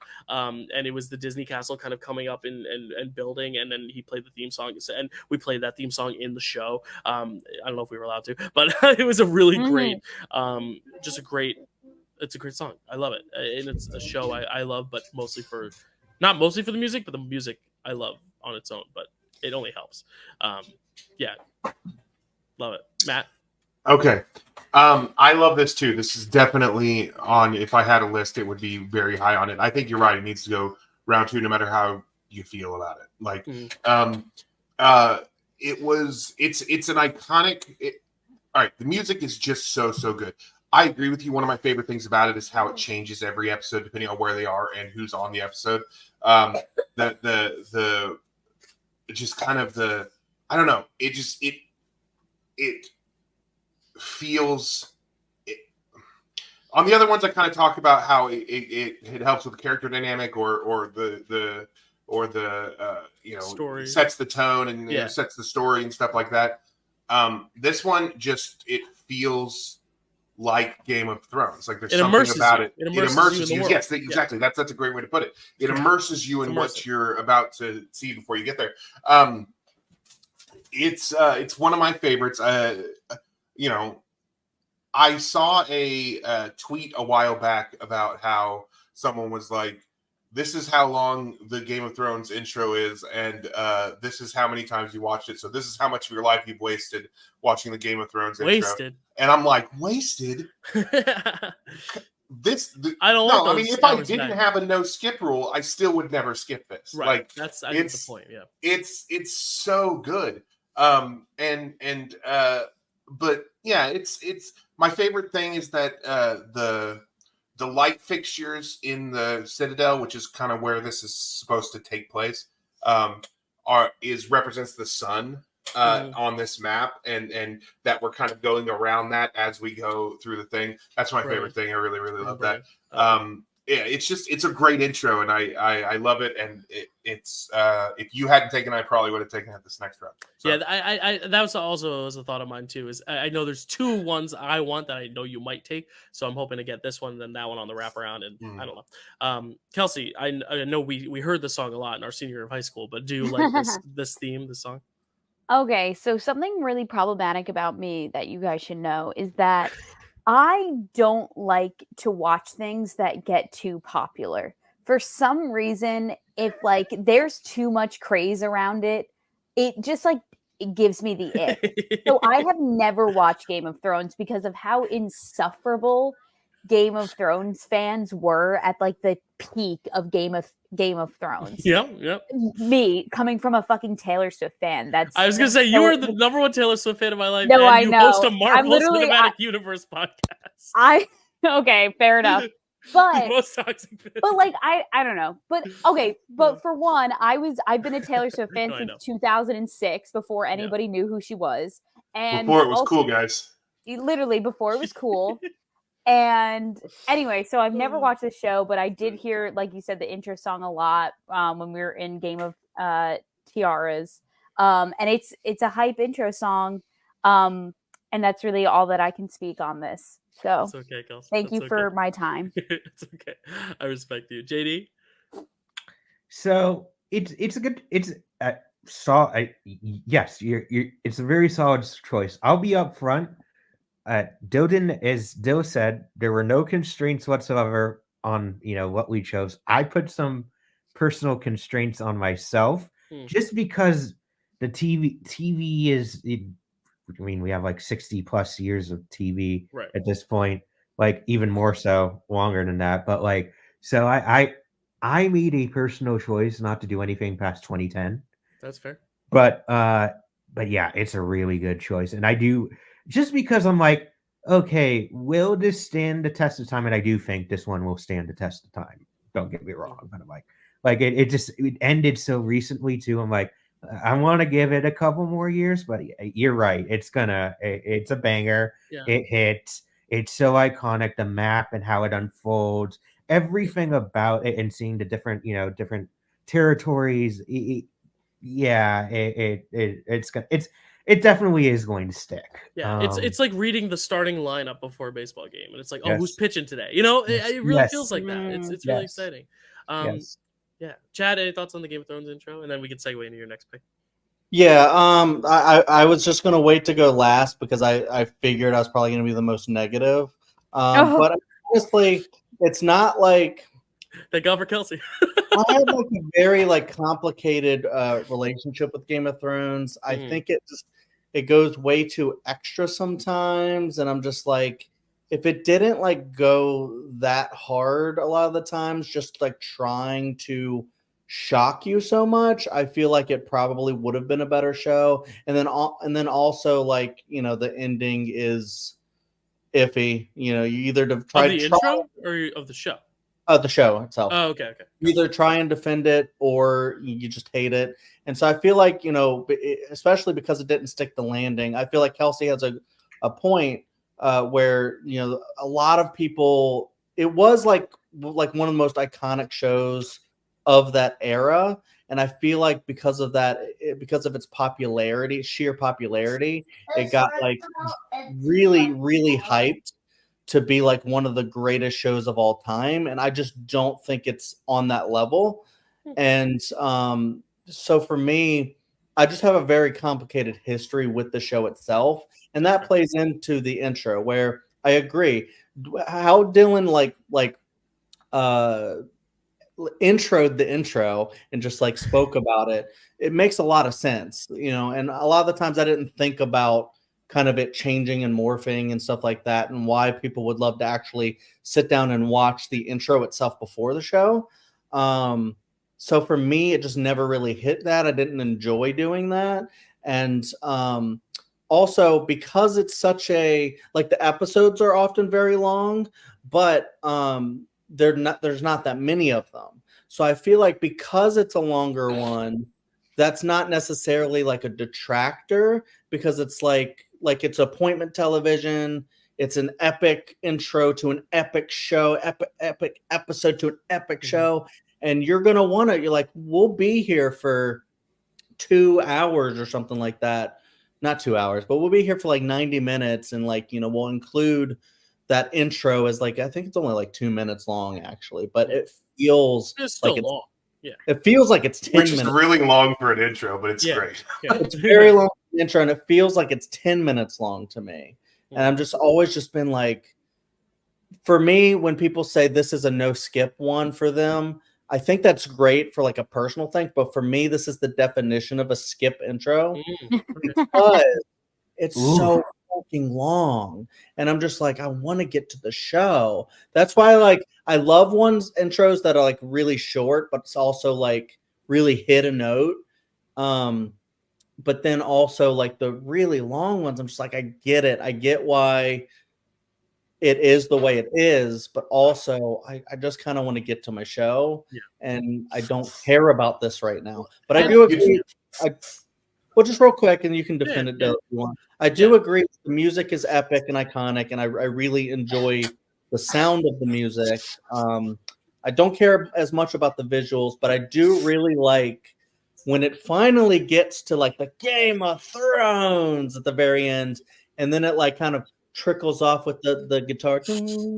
I like that. I think that's cool. But I think it's also, I'm phew, it's over. Yeah, I'm not. I had I'm to not say necessarily. something positive and then negative. No, you do have a valid point, and that's your opinion. It is, though, one also thing that I think none of us have really mentioned about any of these shows, though, is that this is also where most of the cast and crew is introduced, and not just like in the actual like kind of Buffy way, where it's like we see their face and it's the name. This show, I think, just has so many cast members as well, and when they're all being billed at the same level, they're all contractually obligated to have their names introduced as part of the opening credits. So it's one of those things where I honestly think they were like, well, if we want to make this big show, we're going to have a lot of cast members. How do we do this? Well, let's instead like have this little longer intro rather than trying to, and even then there's still like 3 or 4 names at once in the intro. So I think that's another reason it is long, is not even necessarily by artistic choice, but also because of necessity, because of the names, the amount of cast members. So I think that's also part of it. Whereas if it was like Friends with six cast members, it would be da da da da da da da, da Friends. You know, it'd be that. So yeah, no, but I think a valid point. It is long, but I think it has to be just When you put it like that, clap during the Game of Thrones. When you put it like that, Dyl, I think that is probably the best way to handle that and make it super epic. I just wish I enjoyed it more. That's fine. What is Matt, go ahead. Just two things I need to think. First, I'd like to just point out a touch of hypocrisy in the guy who defended Amber Benson's credit thing on the episode she dies. Also thinking that Game of Thrones. Oh, sorry, that's where. Also thinking that Game of Thrones goes too extra to shock you. Just wanted to point that out.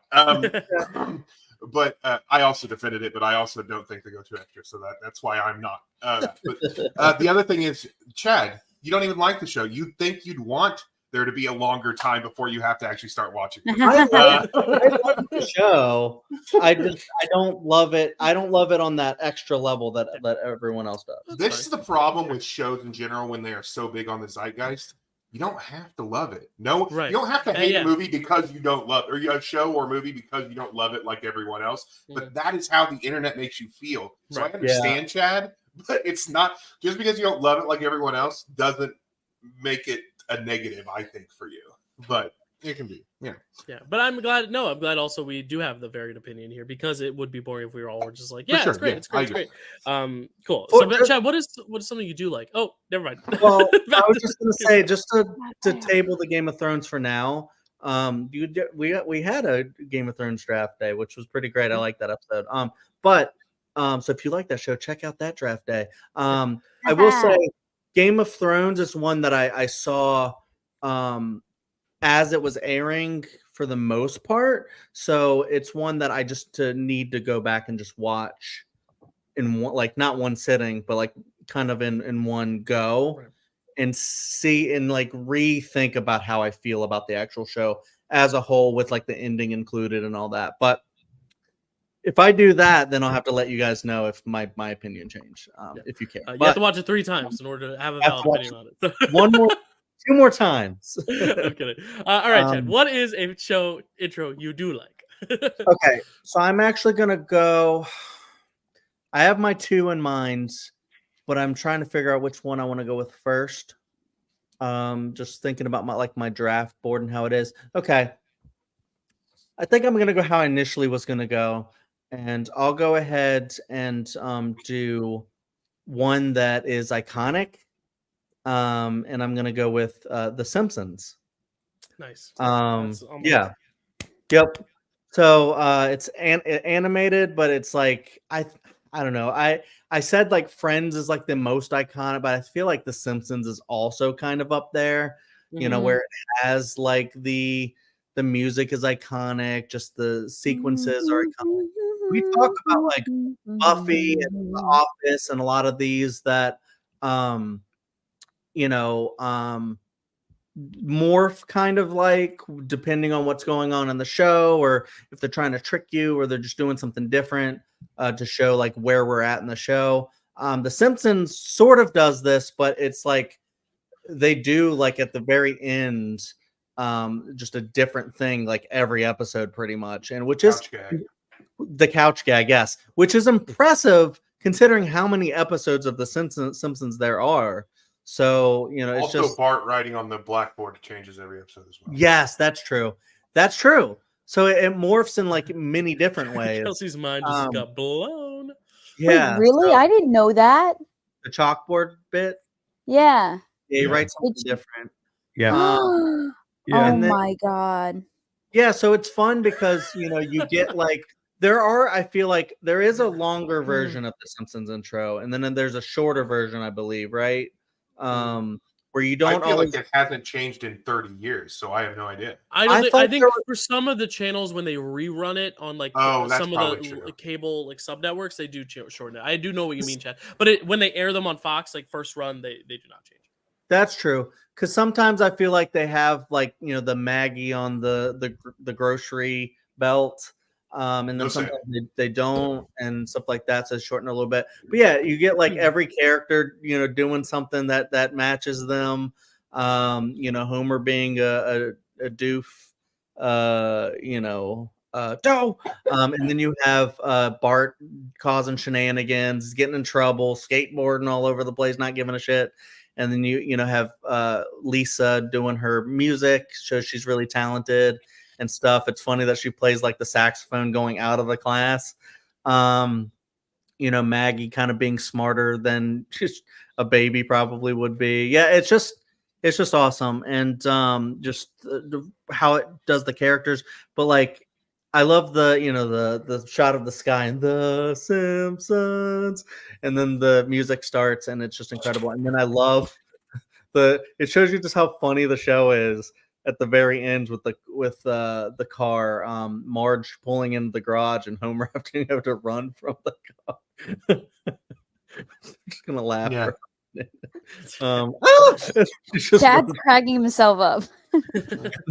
and then you get the couch gag, which is always really fun to see, and just see like what they're going to come up with, or just something weird and kind of silly. And I was thinking about like I was like, all right, I'm gonna go with a bunch of personal picks, and that's it. And then I was like, you know what, I gotta think about some that are iconic but also great, and just like ones that I love to watch. And then I thought of Fresh Prince, I thought of Friends, I thought of The Office, I thought of all those. I knew Dylan was going to take New Girl, and I was like, those are all really, really good. And I was like, Simpsons is another one that might go pretty early if I don't pick it. So I picked it. Yeah, you've said all there is to say. I have done that. It's great. When I was going through the iconic ones, this is up there. This was like when I saw it, I was like, when I was thinking about it, I was like, oh, we have to go with Simpsons. Someone has to take Simpsons. I don't know if it's going to be me, but if someone doesn't, I am going to. Like that's that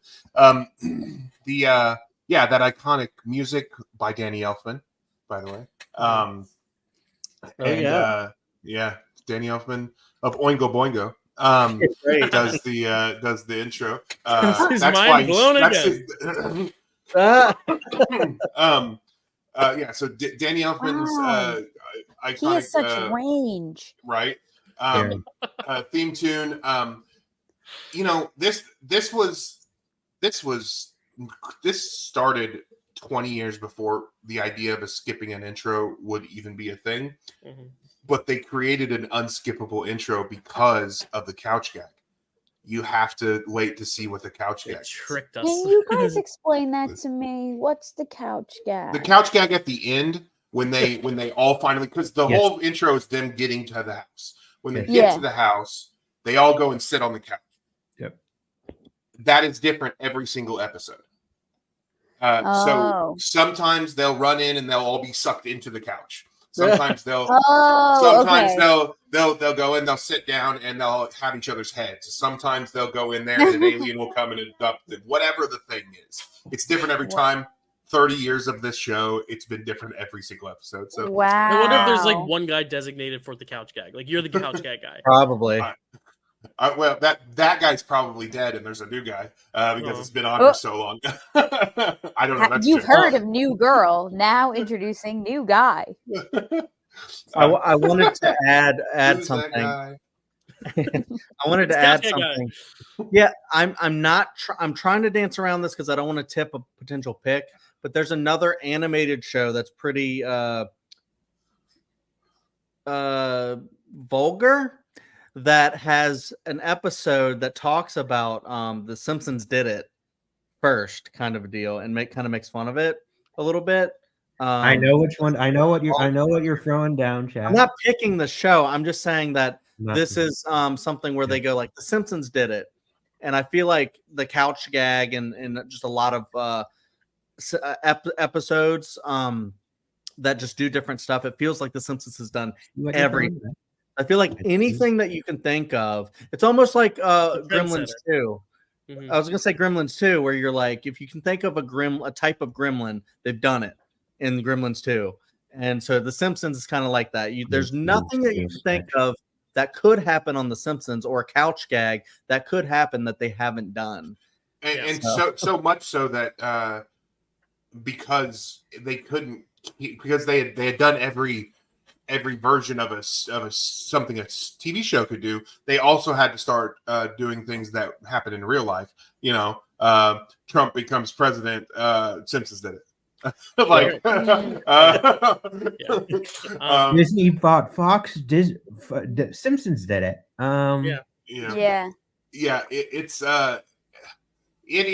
is the intro is so iconic, and it is the fact that they can keep coming up with new couch gags and blackboard gags for every episode is just great. But it also it just, and I've said this so many times, I need to stop saying it sets the tone. You know what that series, like it, whether you've stuck with it all this time or not, you can turn on any episode of the Simpsons and potentially enjoy it. But that intro kind of tells you what you're in for, and it's an incredible intro.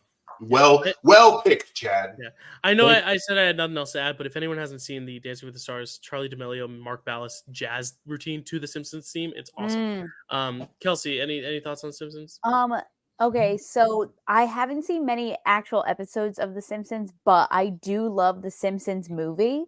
And in it opens with a Green Day version of the intro song, and then they're like da da da da da. Oh my god, I want that version injected into my veins. It's so good.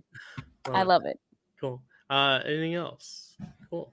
And that was Green Day at like height of their power. It was on my short list. I feel like we can move on. I don't really.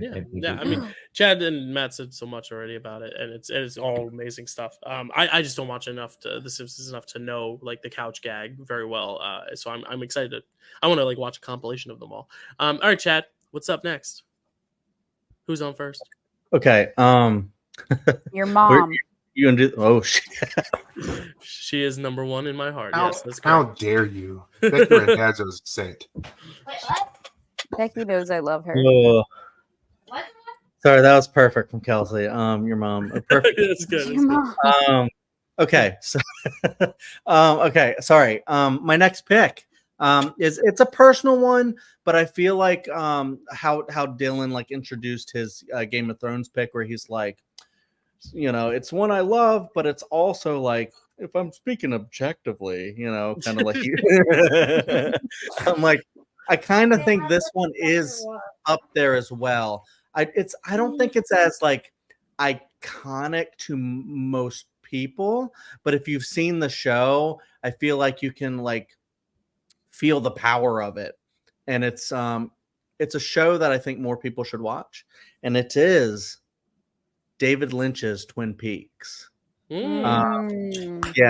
Okay. On my list. Perfect. Okay. Honestly, like we think about like, stuff like, can't say shows. I almost said a show from the late 90s, early 2000s that people are like, this is the one where shows became cinema and stuff. And I think that is true, but like I think it really kind of started back with stuff like Twin Peaks, where it's like he's making a film, it's just a show in like film form, and it's just like, I don't know, it's hard to explain, but it's a very cinematic show, and I think it's a very cinematic intro. I think the intro is also in like kind of like a 4:3 like aspect ratio. It's just really cool. And I love how it starts with like a bird, and then it just it doesn't show you any people. It just shows you shots of Twin Peaks, the town. It shows Laura Palmer. Does it? Oh, at the very end. Yeah. A picture of Laura Palmer, not her. Is at the very end? Okay. Definitely show at the end credits of every episode. It shows Laura Palmer's picture and the piano and stuff like that. So I don't know if it shows it in the main intro, but it might. But I Dylan's do. watching it now. He'll tell us. I do love shit. that. You gotta finish. I watched a little bit of it to get a gist. I guess I should finish it. I'll finish it. I do love how it shows the town. It shows the vibe. The music is freaking Angelo Badalamenti. It's freaking perfect. It just captures that vibe. I have actually the Twin Peaks like theme and other music on vinyl, and it's just because it's so iconic, so great, and just like really just amazing. And I love how it just like sets against the backdrop of Twin Peaks, and because Twin Peaks is like a character. It's like the town is what it is. It's just kind of like a I guess a Midwest town. Matt would know more than I do, but just like the vibe of like cabins and the clothes that they wear and stuff like that, you can kind of get that vibe. But like also just like showing the sawmill and showing the waterfall, and things are in slow motion, and the print is green, and it's just it's gonna kind of be something weird, but it also gives you that soap opera vibe, because that's kind of what Twin Peaks is. It's just a very weird one. And I also love how things seem sometimes to kind of be in slow motion, kind of give you that dreamy vibe, because that's kind of what Twin Peaks is a dream / nightmare sometimes. And I don't know. It's just I feel like this is one you can't skip, but it's weird too. Listen, I just talked about how Game of Thrones is way too long. Twin Peaks intro is kind of long. Mm-hmm. But for me, I'm like, I love the music to Twin Peaks like more. So for me, that's one that the last time I watched, I was like, this is really long. But I'm like, but then I was like, but this is a show I like more, and this is a show that with the music I could just like vibe to. So I think it just depends on like what you actually really like to listen to more. But you can take a really long one. But I think it sets the tone for the show. Matt doesn't have to say it. I'll say it. It sets the tone. And I don't know. It's perfect. I want to keep talking about it, but I can't. So I love it. Just a little. Okay. So I actually had a whole thing about it setting the tone. So I'm going to go into that real quick. Because it does set the tone, but it sets about half of the tone of the show. Because it sets the drama and what's going on and the surreal dreamlike aspect of this show. I think it perfectly encapsulates that. Like when you listen to that song, it feels very dreamlike and kind of floaty, if that makes sense. Yes, it does. And that's kind of the feeling of the show. But that's only half of the tone of this show. The other half is the very weird and funny stuff that happens on the show, which you don't get from the intro so much. But I think the intro does a good job kind of setting that expectation of the dreamy aspects of the show. It's great. It was on the list of, like, in my mind, my mental list of these are the ones that have to be on this draft. I love it. I love that music so much.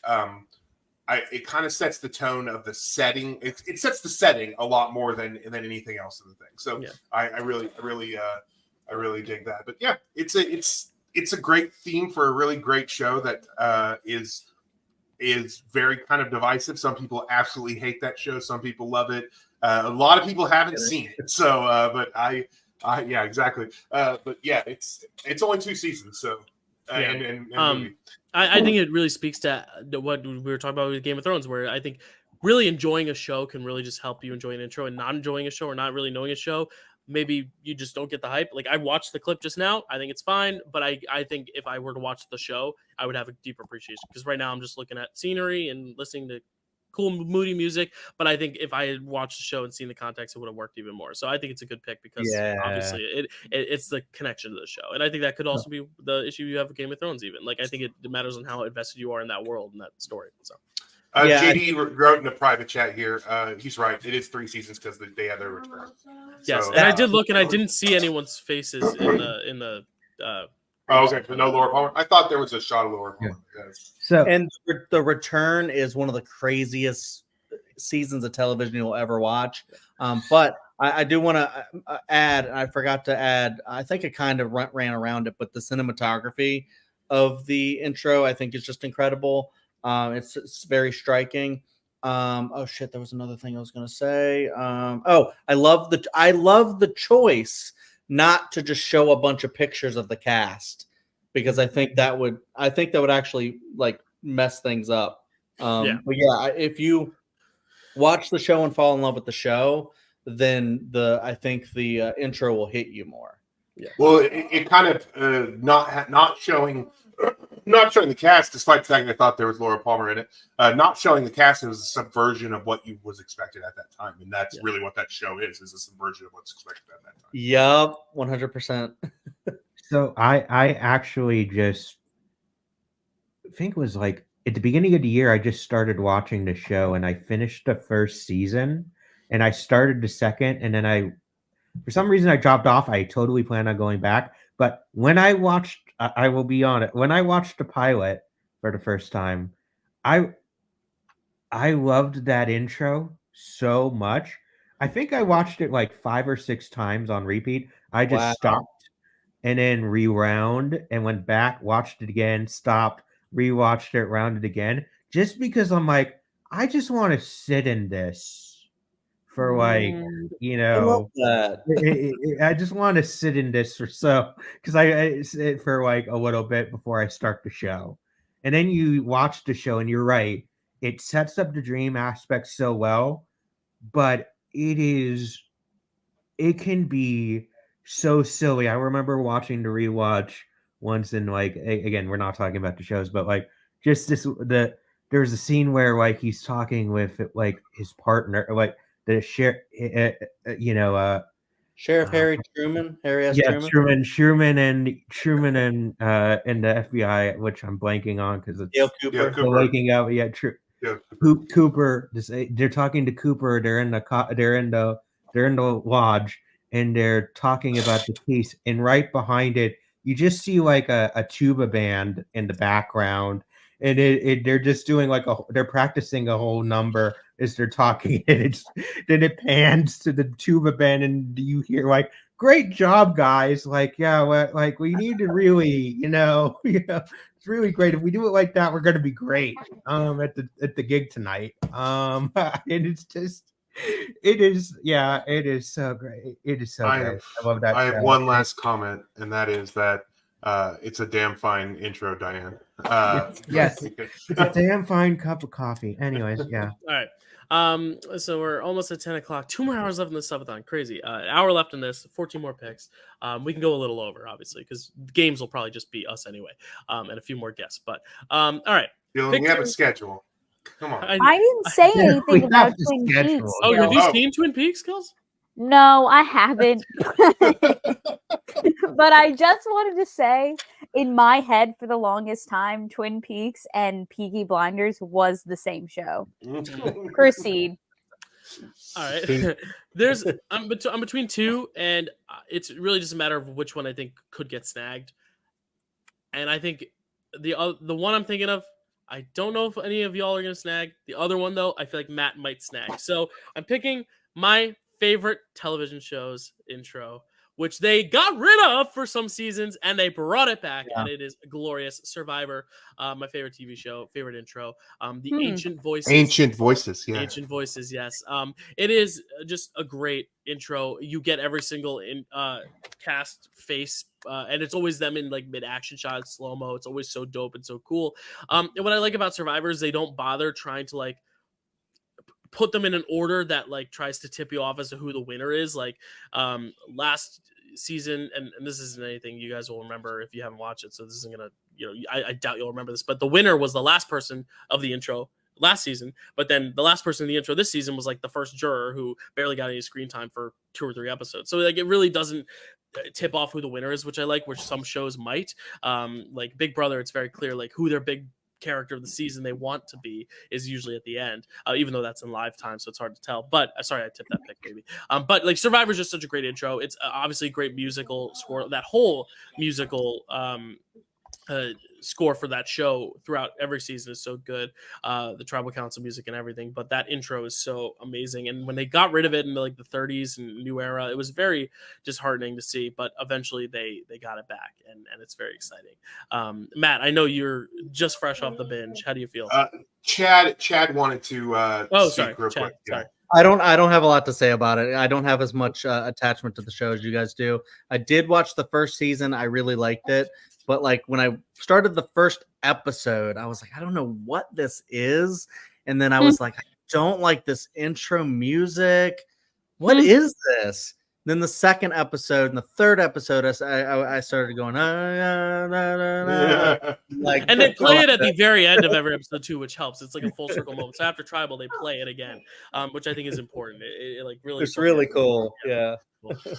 Okay, so Ancient Voices. Yeah, this was on my list. This was Smart great. move. One thing that I find, and I think I meant to message you because I texted with Dylan like the whole time I was doing my binge, just so he could so he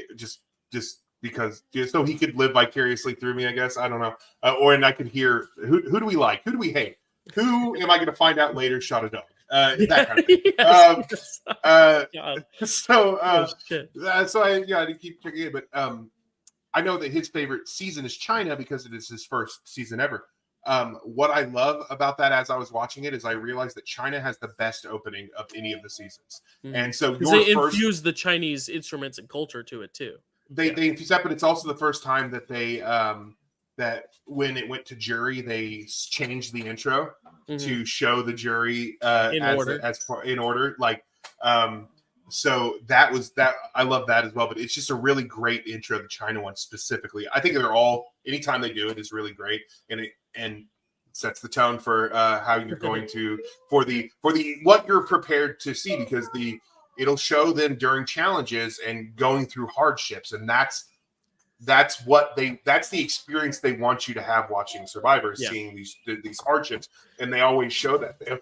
You rarely ever see a smiley face on during the Ancient Voices intro.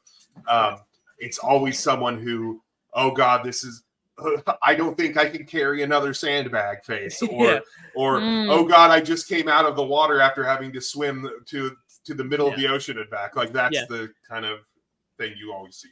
Yeah, and I love how it doesn't really spoil any episodes either, because everything's taken for the first 2 challenges, the video footage, because they're all still crisp and fresh, clean cut and everything, which I love. But it's always the intro is always really bright as well, which is not something you necessarily get from the show, but you want that from the intro. It's like this bright, crisp pop that when you're watching that the intro episode or the intro to the show. So yeah, it's a great pick. It was on my mental list of shows as well. So. Chad.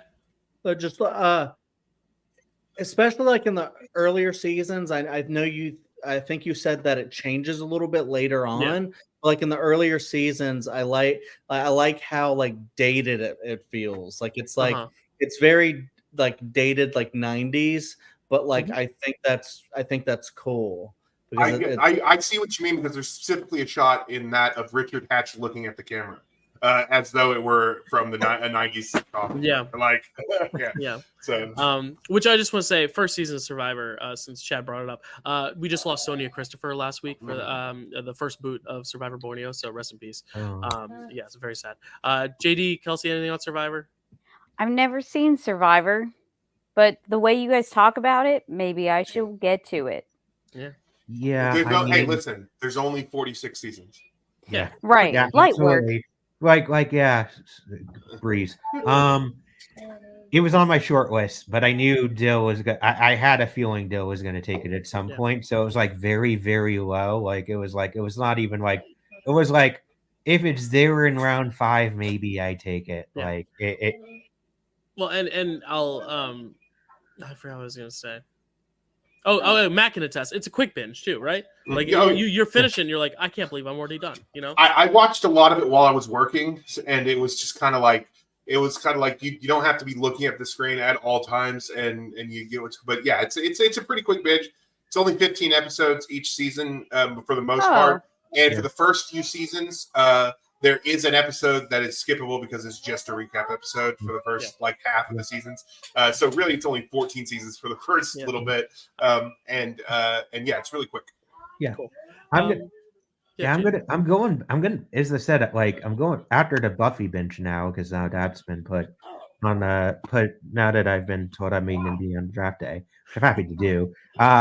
Yeah, I'm going to put. It gives me an excuse. Yeah, I'll just right after that. Like Survivor was going to be first. So I just got to switch the order. Now it'll be Buffy first, then Survivor. Cool. I love it. I support your binges.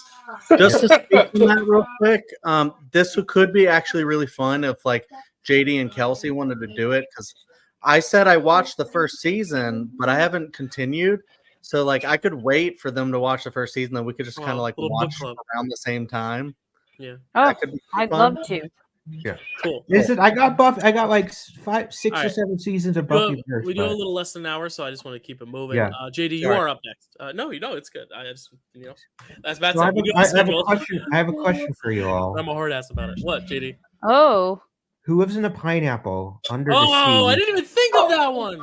I know. Hey, can I say it's SpongeBob SquarePants? Yes. Matt. Yes. I can't hear you. Think of it. Yeah. So yes, it was. Look. Nicktoons was. We're talking nostalgia here. A lot of our picks is about, as I mentioned before, is about nostalgia, and Nicktoons is a huge part of my growing up. Like, other picks that I'm not going to mention. I almost slipped one there. But like SpongeBob was my favorite. I love it. Again, it's very catchy. Like it is very catchy. It introduces you to Bikini Bottom. Like it introduces you to all the characters: Squidward, Patrick, and his little rock, Sandy, who you don't even see for the first episode. You see the Krusty Krab, like. And again, it's so zany and like miles a second, like visual gag after visual gag after visual gag, like the show, where it's just constant nonstop. And the bit of like ADD that I have, like it was just like, and like attention span problems that I have, like at that age, like it was just perfect for me. It was like breezy in, out, very simple. Here's the premise. Here's the resolution. We're done. 2 15-minute episodes were out. Like I love SpongeBob. There was no way I wasn't going to take it. I'll just be real quick. I was in high school when this came out, so I wasn't target necessarily, but I was kind of target, wasn't I? Because the show kind of transcends just children's entertainment. Right. It was supposed to be on Comedy Central. It was supposed to be like a more vulgar gay romance. Oh, really? I didn't know that at all. On Comedy Central, and then they pitch it for that makes so much sense. That makes a lot of sense. That makes so much sense. When it started, I wasn't the demographic because I said I was in high school. But when DVDs started to become really popular, when I was working at the video store, the SpongeBob DVDs came out, and I started getting them and watching it through. And yeah, it's a fun show. It's a lot of fun, and it does kind of hold up for older, for adults as well. I don't have the nostalgia for it, but I definitely have seen a lot of the episodes. So, but yeah, it's a great intro, and sets the freaking tone, doesn't it? This is about to be a wacky experience, a wacky ride with that's under the sea with this little guy. It's just setting it up. This is what you're going to see here in just a second. And Absorbent then in yellow. Of course is he. Kelsey, you are the biggest SpongeBob fan I know personally. Just day-to-day life. You had your SpongeBob themed birthday party a few months ago. Or I guess almost half a year ago. It's almost a year now. Yeah, almost a year. Sorry. We're getting older. Kelsey, what are your thoughts on the SpongeBob intro? I mean it's definitely iconic. The nose flute. Definitely something that I ate up as a kid. But looking back, it wasn't near the top of my list just because looking back, it's not that great of a tune. Well, yeah, but it's Kelsey. you got the turn. captain at the beginning. Are you ready, kids? Like, that doesn't. Kelsey with the heel turn this time. I get it. It's iconic. Wow. I don't know. I feel like I'm disappointing. This one's also by Danielle. I'm just teasing. I'm kidding. If it helps, Kels, I didn't even think of it to put it on my list. So at least you went as far as acknowledging that you thought about it. I definitely thought about it. Well, I don't want to. Do you want to just segue, or are you about to? Is it my turn? It is your turn. Oh, okay. Well, Chad hasn't gotten to talk about it. Yeah, I won't take long. I just want to pitch something really quick. I think now every draft day should begin with Dyl saying, "Are you ready, kids?" And then everyone all the panelists have to say, "Aye, captain." Yes, because Dylan is kind of our captain in this channel. So yeah, no captain, my captain. Take it under consideration. I'll think about it. I'm doing a little bit of the awkward Schmidt smile right now because I don't know, but we'll see. I'm just joking, but no, I know. No, I'll think about it. Just joking is on brand for SpongeBob because it's a very weird, silly concept. Sea sponges don't look like that or talk, and it's just weird.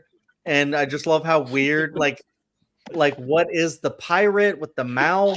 And it's like, what the is going on here? This is for children, and but it's so silly, and that's what like kids' humor is a lot of the times. Yeah, who left those kids around that pirate is what I want to know.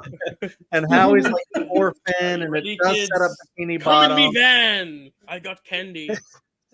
Like I wouldn't trust the pirate. Come in me van. It just like we talked about with Friends and the clapping, it also requires audience participation because you're probably yelling at the screen, "Aye, Captain!" Yeah. I can't hear you. Aye, Captain! You know, kind of a deal. But are you fishing right now? What do you mean you can't hear me? Yeah, for cats. Fishing for cats.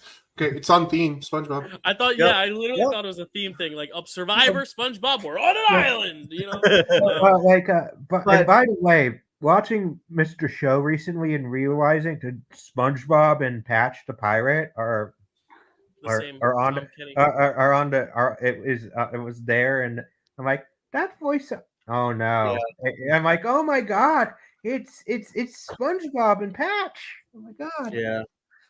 No, it's silly and great, and I love it. And there's a reason the show has like stayed in like a lot of my friends' like top shows, even though they're in their 30s. Right. There you go. There you go. Cool. All right, Kels, what do you got? Okay. I definitely don't have to worry about any of my shows getting picked from here on out. I would I'd laugh if one of mine that I think is in the similar boat is also one that you have. We'll see. So I'm going to segue actually to a different Nickelodeon show that I had. Just because, like I said before, the thing for me is the musical element of the intro and how catchy it is. And I actually... Anyway, I'll tell the pick anyway, and then I'll tell my little anecdote. So I'm actually going with the Drake and Josh intro. Nice. I never thought it would be so simple, but I found a way. Found a way. Come on now, that's a really good song. So, fun fact about me is that my senior year of college, we had this we didn't have a football team, so it wasn't a homecoming. It was just kind of like a welcome back bash. And our entertainment for the day was Drake Bell. And when he played the intro song to the Drake and Josh, we went nuts. We went feral. It was incredible. He also did like a little Totally Kyle. He was like, "Oh, totally," and we loved it.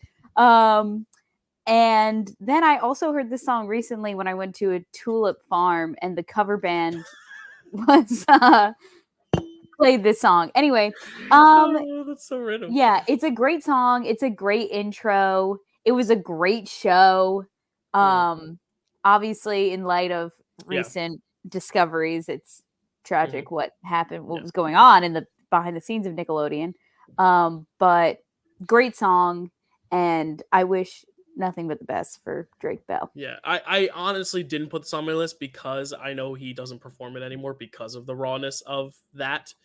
Because now that he's come out about that, he also says it's hard to sing those lyrics. Like it's gonna take some time to realign, like that kind of thing.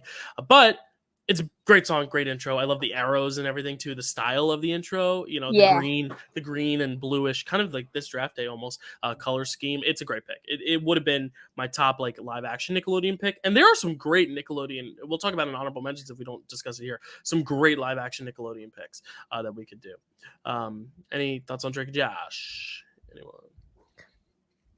Cool. I mean, great pick. Yeah. Great pick. It wasn't on my list, but that's a great pick. There are a lot of great Nickelodeon themes, some that I won't mention here, but like even live action, there are a lot of that is definitely up there. And like, so I mean, there might be one on my list later too. So we'll get there's I mean, when it comes to Nickelodeon, there are no shortage of great intro songs. Intros. Yeah. Yep. Anything else, Chad? I don't have a lot of thoughts. I just Kelsey started singing, and then my brain that I was like, I know this song, and I just started singing along. I forgot what the show even was, and then I was singing along, and then I was like, oh, that's Drake and Josh. Oh, cool. Okay. It's just the song is just so good. So it's like it sets the tone, right? Yeah.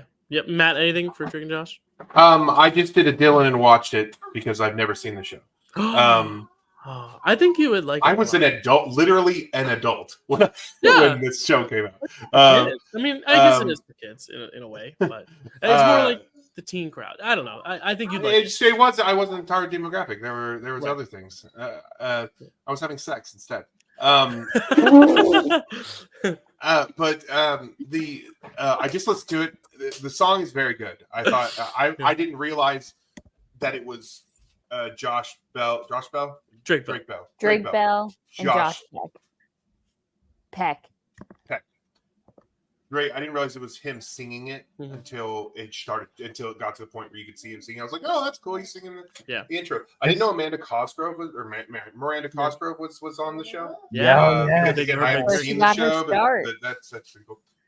Where she got her start? She looked like I guess maybe I was later. You probably saw a later season. Yeah, she started it and got School of Rock and then became huge. Oh, okay. So then not gonna spoil pick. Sorry. And then had her own shows. So I've never seen the show, but I just watched it. It looks good. I imagine it sets the tone. I really want to see your reaction to watching it now, though. Like I want you. It would be interesting. That's so good. I want Matt's review. I don't even know. We'll have to see. You don't have to. Yeah, and especially you watched Buffy. For me specifically, for only me, you watch Buffy. Maybe I'll watch Drake and Josh, or maybe you have something else you want me to watch. Yeah, no, I just because the Quiet on Set stuff, I totally get why people are not wanting to support it and watch it and stuff. That's different. But the Quiet on Set stuff actually makes it more interesting to me because, like, it almost feels like I don't want to support Dan Schneider, but I do kind of feel like maybe Drake and Josh I owe them a watch of it, right for Drake's sanity. Yeah, you're right. All right, Matt, you are up next. You're gonna get back-to-back picks here. Okay. So I think we're gonna go kids shows 3 in a row here. 2 in a row kid shows for me because I did Batman the Animated Series last, and this time I'm gonna do the experiment because I don't know. Actually, Chad's not here, so I'm not gonna do the experiment because he might be there. So if I were to say DuckTales. Ooh. There you go. Thank you. It's like the Friends thing. If you know it, that's what you do. It's gonna be DuckTales. Life is like a hurricane, guys, here in Duckburg. Here's the thing. The song is good. It's a good song, and it's catchy and you feel it. The visuals though of the thing take you through and I know that I talk about this a lot, and it's not set in tone, but it takes you through what you can expect from this show. There's a lot, and it's done. Hold on, sorry. pause. Okay. Anyone really quick? DuckTales? Anyone like? Yeah, it's interesting because the singer of the original DuckTales like goes freaking hard, where Yeah. he's just like, solve a mystery or rewrite history. It's just like going really hard and extra, but it's amazing, and it's like, hell yeah, DuckTales. Yeah. Yeah. I've actually never seen an episode. I actually haven't listened to it. I'm gonna listen to it right now. But Yeah, fun. it's a great theme. The only reason that it's not on my list is because if we have time for honorable mentions, you're gonna see like there was like a real fear that this was gonna be like all like Nicktoons, Disney like shows, like it was really starting to turn into that. And I'm like, need to get some variety on here, so I needed to stop myself. But yeah, it is it's iconic. It's a great choice. And they have like the one shot of Scrooge McDuck jumping into the goal, right? Okay, so I'm back.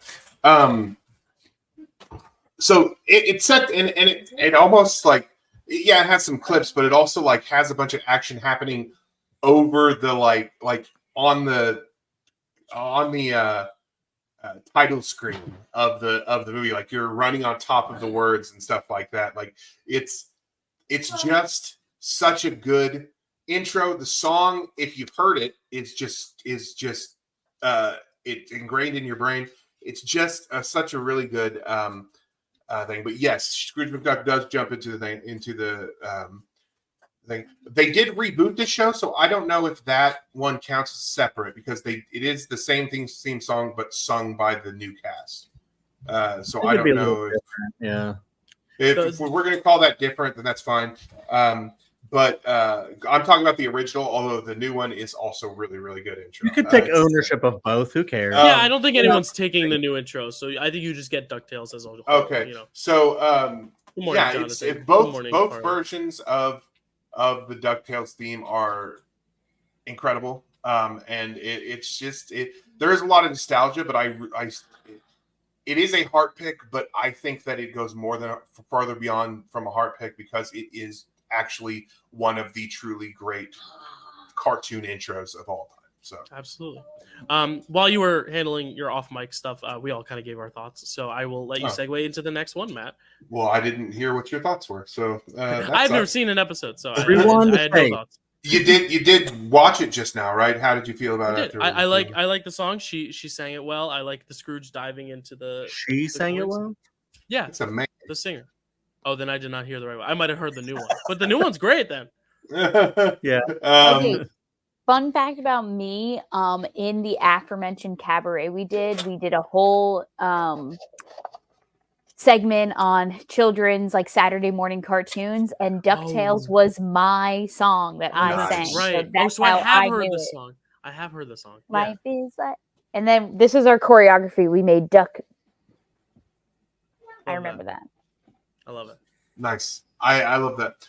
So okay, I was not prepared for the next one for some reason. This is round 4, right? So I have this one and then I'll have another one later. There's so many to choose from. I think I'm gonna when we get into honorable mentions, I'm gonna talk about some really good newer ones that I did not include because I don't think enough people have enjoyed them. Enjoyed them as in watched them. We'll watch the shows. But so I'm gonna go with it's another one from the 90s. Mine's just gonna be a chock full of 90s. And that is the X-Files theme song. Damn it! I was just like, when am I gonna pick the X-Files theme? Never. If another one I need to listen to. I'll be right oh back. God, Jill, you gotta watch that too 3 times. But I talk about it a lot. We're setting a tone with this one. The truth is out there. There's a mystery. I've heard this. It's such a otherworldly tune set over kind of like this very official case file type thing for showing the credentials of the FBI agents. which is exactly a marriage of what this show is. It's FBI, it's the legal side, but also there's this otherworldly element happening. And the show is brilliant. It's one of my favorite shows of all time. But also this theme is just like I said, it blends those two things, the otherworldly and the FBI thing, so perfectly that it's brilliant. My favorite part is when the person falls into, well, later it's Fox Mulder who's falling into the eye after he leaves, but before that it's not. But that's my favorite part. So who else? Who? I just has listened seen to this it. I just listened Okay. to it. I have heard this. I've heard it mostly on like TikTok and like memes and like Vines. Actually, there's like a Vine. What There's a about Vine. with the video? How do you feel about It's that? I'm cool. It sets the tone of something really interesting. Like it Yeah. honestly gives me a little bit of Buffy vibes, but I don't know just because it's just Well, fresh on but my there's a connection there because X-Files was kind of the first one to do that genre monster of the week. Well, not really the first one to monster of the week, but the first one to do that kind of style. Buffy kind of took it and modernized it and perfected it a little bit more than I think. Oh yeah. In a way that X-Files did because they're not not held to the FBI thing. Cool. So Buffy, I think, took it, but yeah, there's definitely a connection in terms of No, it's great. I like it. It's also short and sweet. Like it's one of those that's not too long, but I like it a lot. Yeah, it's good. Anyone else? Yeah. Like what Matt was saying, like when you like one of these shows, chances are you like all of these types of shows. X-Files, not really tipping a pick because Supernatural doesn't really have much of an intro. They consider Wayward Son the intro, the theme song for. That's true, actually. All right, so maybe I tipped a potential pick, but that's not really an intro. That's something that they play one episode of a year or something like that. You're right. Actually, yeah. You're right. So, anyways, Supernatural, Buffy, even going all the way back to a specific black and white one that you could say like started it all that someone could pick. So I won't mention it. But when you love one of these shows, you love them all. And yeah, X-Files is super influential for everything that came after it. Just like Buffy would be like influential for like Supernatural and things like that. In fact, that's why you have a lot of different actors from X-Files and Buffy showing up in Supernatural, or them mentioning Scully and Mulder all the time and stuff like that. So I love the marriage between those. And I will say that, Buffy did kind of perfect the formula, but X-Files is amazing. I love the difference between Mulder and Scully. I think, how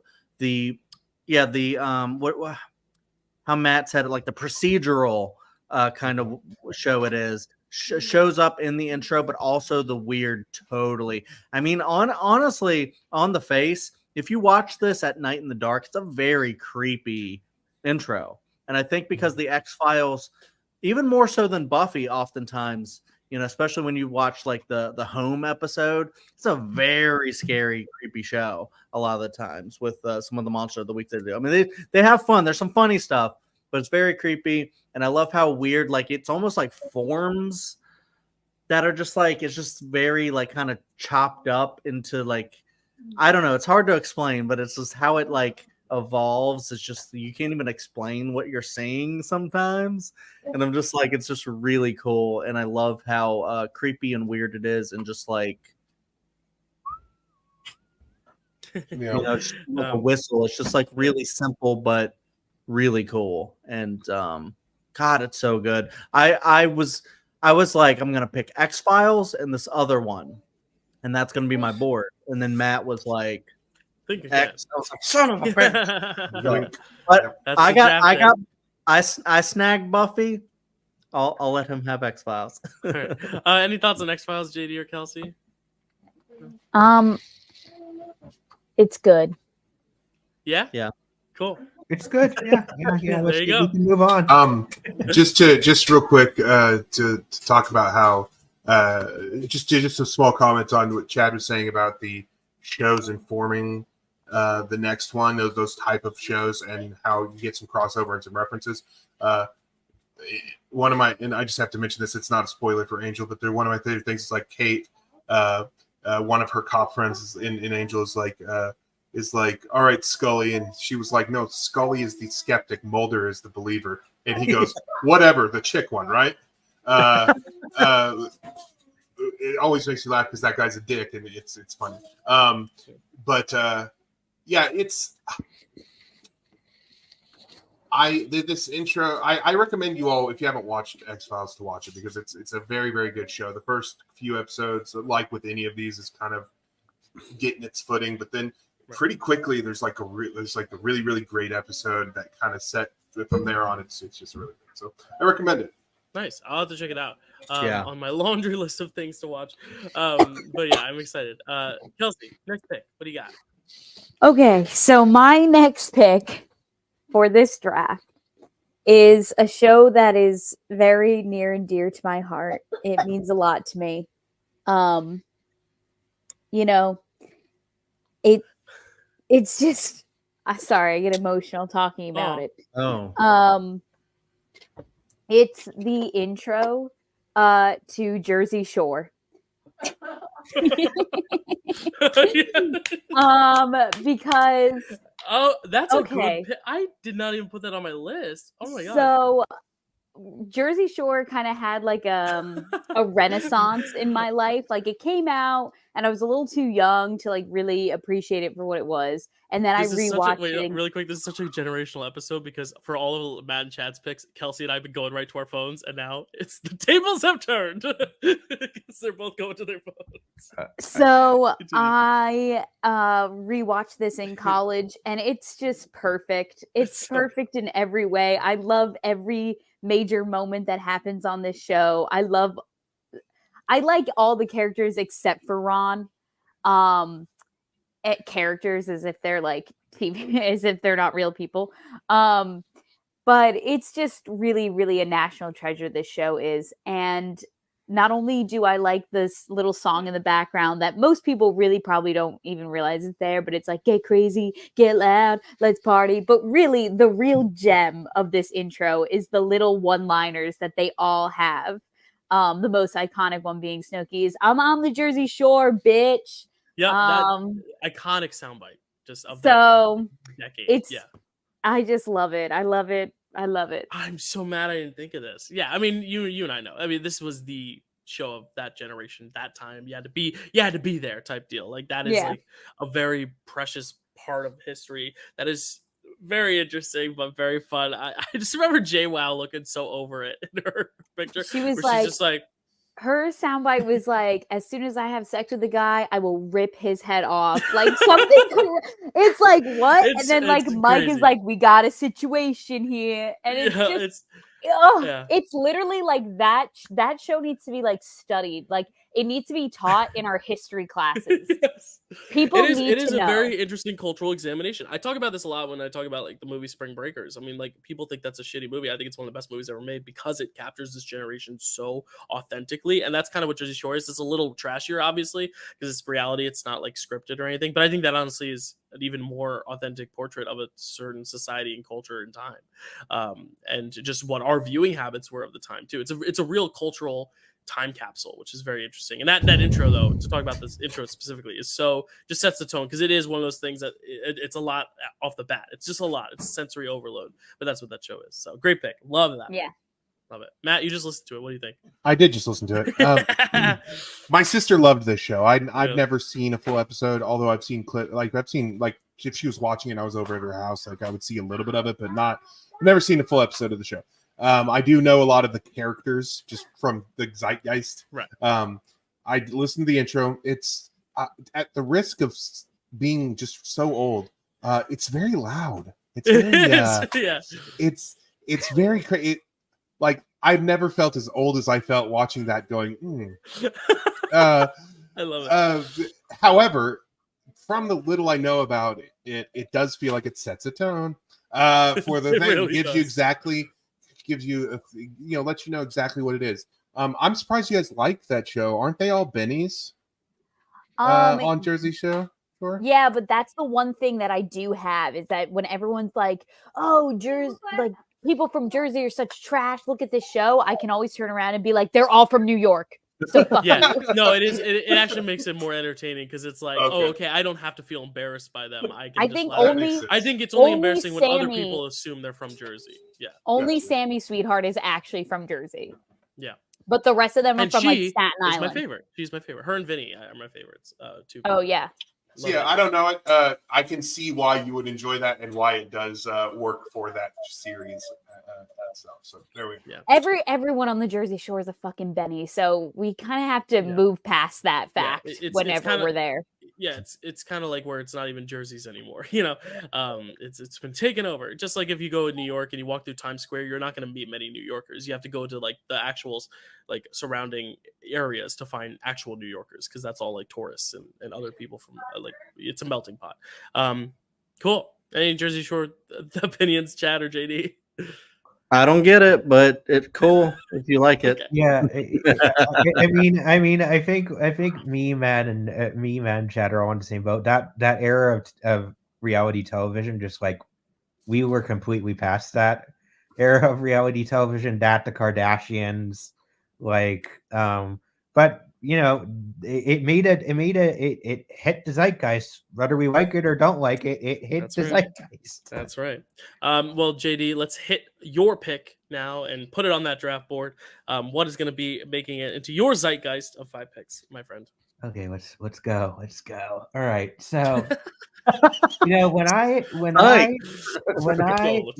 a sick day when I was sick, you know, when I like I was sick. There are two things that I did.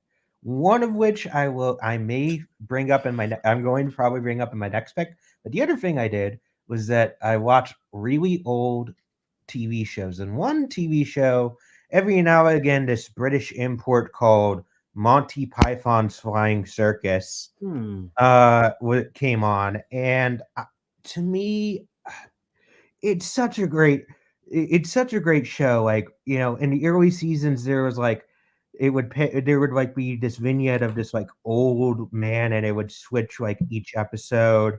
Like sometimes it was Michael Palin, sometimes it was, you know, like it was Eric Idle, and that's what the one that circulates in of, and then you'd see them do something, and then it switches to that Terry Gilliam animatic, which so it goes from completely silly to completely weird and random.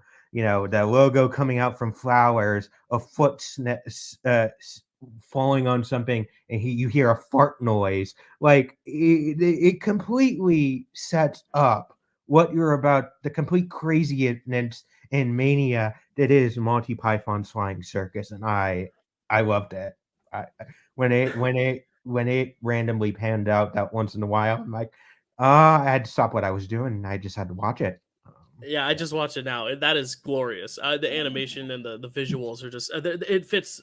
It sets the tone so beautifully. It really does. That is all these intros are doing, and it really does. So It's I'm obviously a huge Monty Python fan. I love Flying Circus. Yeah, I mean you're spot on. You got it. It sets the tone. It perfectly encapsulates the weird wackiness of them and kind of what you can expect from them. Even being slightly tame, it's like compared to them, it's like that's what you can expect. So I really, of course, I really like that theme. I don't think I would have picked it simply because I think just from a strategic standpoint. I'm so glad you did. I'm glad it's on this list. I'm very, very, very happy. And it's so frustrating then when the last season they completely go away from it. Like it becomes, because they're thinking about movies now, so they're like, let's do like a standalone story for each episode. But then you lose the animatic, and I'm like, anything else? Chad, have you seen this one?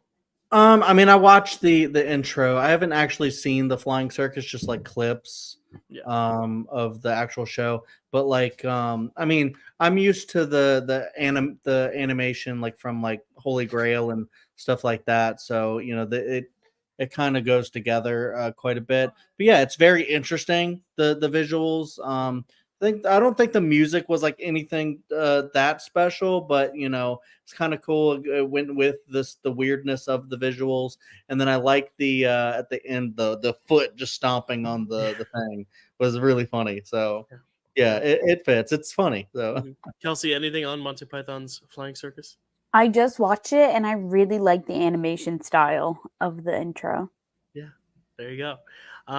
Yeah, beautiful visuals. It shows that it's not just a song, it's all the visuals and everything in between. That's what we've been talking about this whole time. Like and subscribe. I know more people are watching now that it's like later in the morning. I see where our viewers are growing. So please like, subscribe, keep commenting. All right, my pick. I knew I would get this one because I really don't hear many people, at least my close friends, talking about it, except for like my close friends that aren't like Dyl Pickle Movie Network people. I obviously hear them talking about it, but not a lot of people on here are talking about the show. But it is. If Survivor's not my favorite show, this is my favorite show, and it is. We're going back to Jersey. Woke up this morning. We're going to The Sopranos. This is an iconic. This is why I changed it from theme songs to intros, because this is not technically an original song. It's kind of like I don't want to tip picks, but like it's like some other ones where or Matt just mentioned it with like Supernatural, where it's like you're using another song and you're using that as your theme, and that's kind of what this is. But I mean, it's like the Friends thing. You can't listen to a song without thinking of The Sopranos now. And it's, you know, Tony just driving through Jersey, looking through his rear view mirror with that song playing. And I like it because it really just kind of immerses you in this world, kind of like, I guess that's a theme of mine with like Game of Thrones and stuff, with like just setting the tone for what is about to come. But like, yeah, really just showing off Jersey in a way that is fully from Tony's perspective, which is so important, because the whole show, start to the very last second of the show, is Tony's perspective, so much so that when there's no perspective, there's no show. If you know what I mean, you know what I mean. And I think that's one of the things where that this intro does so well. It's all Tony's eyes. It's all him driving that car from the Lincoln Tunnel to his home in Paramus. And I love that because that's something every New Jerseyan who has worked in New York knows. That commute, you drive into the tunnel, you drive out, there's traffic, it's annoying, you finally pull into your house, and that's that. It's like your morning commute. You woke up this morning, same old day every day, and it's supposed to show this dichotomy of this guy who does his routine every day, but really his whole life is the secret underground mob criminal underground type life, which I think is really cool. I think it's one of the greatest things ever created, and this intro matches that. Matt, any thoughts? So like England and Canada, even though I've never been there, I'm obsessed with Jersey. I don't know. It's probably because I was such a huge Kevin Smith fan for so long, but I just have this obsession with Jersey. So, one thing I love about this intro, and I need to watch this full series because I've started it many times and I really, really like it. I just never finish it, not for the reasons that anything has to do with the show, just for life. But I really need to go through this all the way through. But what I will say is this intro, one thing I love about it is how it sets it in our world in a way. Like it sets it in the real world that you feel like, okay, so this is happening because I understand this idea. Even if I've never driven from the Lincoln Tunnel or whatever, I understand this idea of the commute. The daily grind, The thing I like about the song that you kind of get from the thing is that woke up this morning, got myself a gun. There's a desperation in it that I think is true of Tony Soprano, at least as far as I've seen of his show. There's a desperation in the lyrics of that song that, to me, as much as I've seen, really fits that character and the story that's happening in there, the desperation in that. So, I think it's really great for those reasons, and sets a tone. That's it. Yeah, JD, any thoughts? So I did a rewatch of The Sopranos when the Many Saints of Newark came out, and it sets to steal Matt's phrase from this draft. It really sets the tone. Yeah, like you get the attitude of like Tony Soprano almost immediately, like when he's just like annoyed that he has to like do like a toll, and then like he's going from and he has to do this long drive. Like it really sets up the tone. It is a great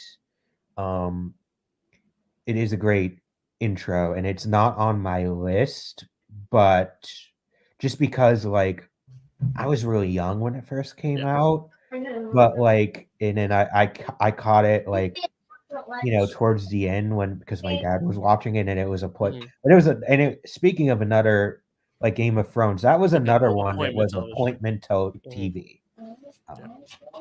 And yeah, someone was dying every week. It was like, oh my gosh, you know, especially that last few seasons. Yeah. Great. Kelsey, as a fellow Jerseyan, do you have any thoughts on Sopranos? Have you seen it yet or no?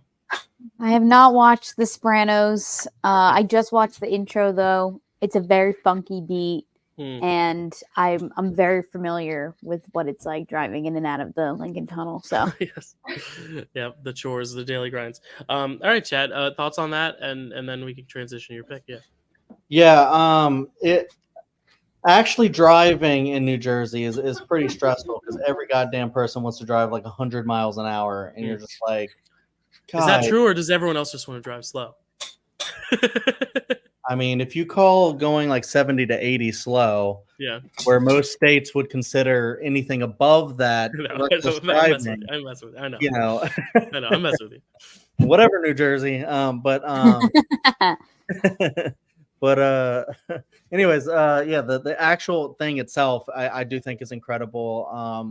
I mean, Dylan hit everything, I think, with just talking about like the grind and the drive and stuff, I think is really cool. But yeah, I just love that the theme song and this kind of grimy like way of like, you know, moving the camera to show different parts of New Jersey and the drive and driving, and just Tony smoking his cigar while driving. And then I love how it does start very like with the low tone voice singing the song, but then in the chorus it's like, woke up this morning. Yeah. I must have good. And it's like you're like, yeah, okay. And then I love how it ends with him finally pulling up into his driveway. The house and the driveway is iconic in itself. And then you got the name of the show pop up, and it's cool that the P is a gun. So it's just, he got himself that gun. Really cool. Yeah. All right, Chad. Your last two picks here. You're not getting X-Files, but what are you gonna get? I do have my two. You just reminded him. Yeah. Hey, somebody who wrote for X-Files also made a show with a great. Oh, I have them. I have them. I remember what they were going to be. And man, I want to do like my other favorite show, but I think there might be like slightly better like intros. So I'm going to do that instead because the one I was thinking of is very short. And I don't know. It's one of those. I'll talk about it in the honorable mentions, but I'm going to go with a show when Kelsey brought up that 70s show. It reminded me of like this era of television, the one that I'm going to do now. And I just remembered it. And I was like, that's a banger of an intro. And I was watching this show at the same time I was watching that 70s show. And it has a little bit of a marriage with one of my favorite shows of all time. It's Malcolm in the Middle. So nice. Yeah, I think this one's incredible. And I'm actually finding out that apparently the show is super underrated because I went on like another panel I went on Rank 'Em, and it was like trying to throw out there like this is definitely one of the best like shows of the sitcoms of the 2000s, right? And people disagreed with me, and I was like, what is going on right now? This is Malcolm in the Middle. What are you talking about? It's like one of the best things of all time. I love that show. I think it's so iconic. I think it does like the dysfunctional family thing the best that anything's ever done. And the intro shows the chaos of the family and how, you know, Dewey's strapped to the back of the door. The kids are fighting all the time. But then it shows like the kind of like the chaos, and then it also shows like clips of like TV and just wacky random stuff. You know, kind of like how like SpongeBob does, which is really wacky and just out there. But then it has like one of the most iconic songs, you know, You're Not the Boss of Me Now. They Might Be Giants. They Might Be Giants, yeah. It's incredible.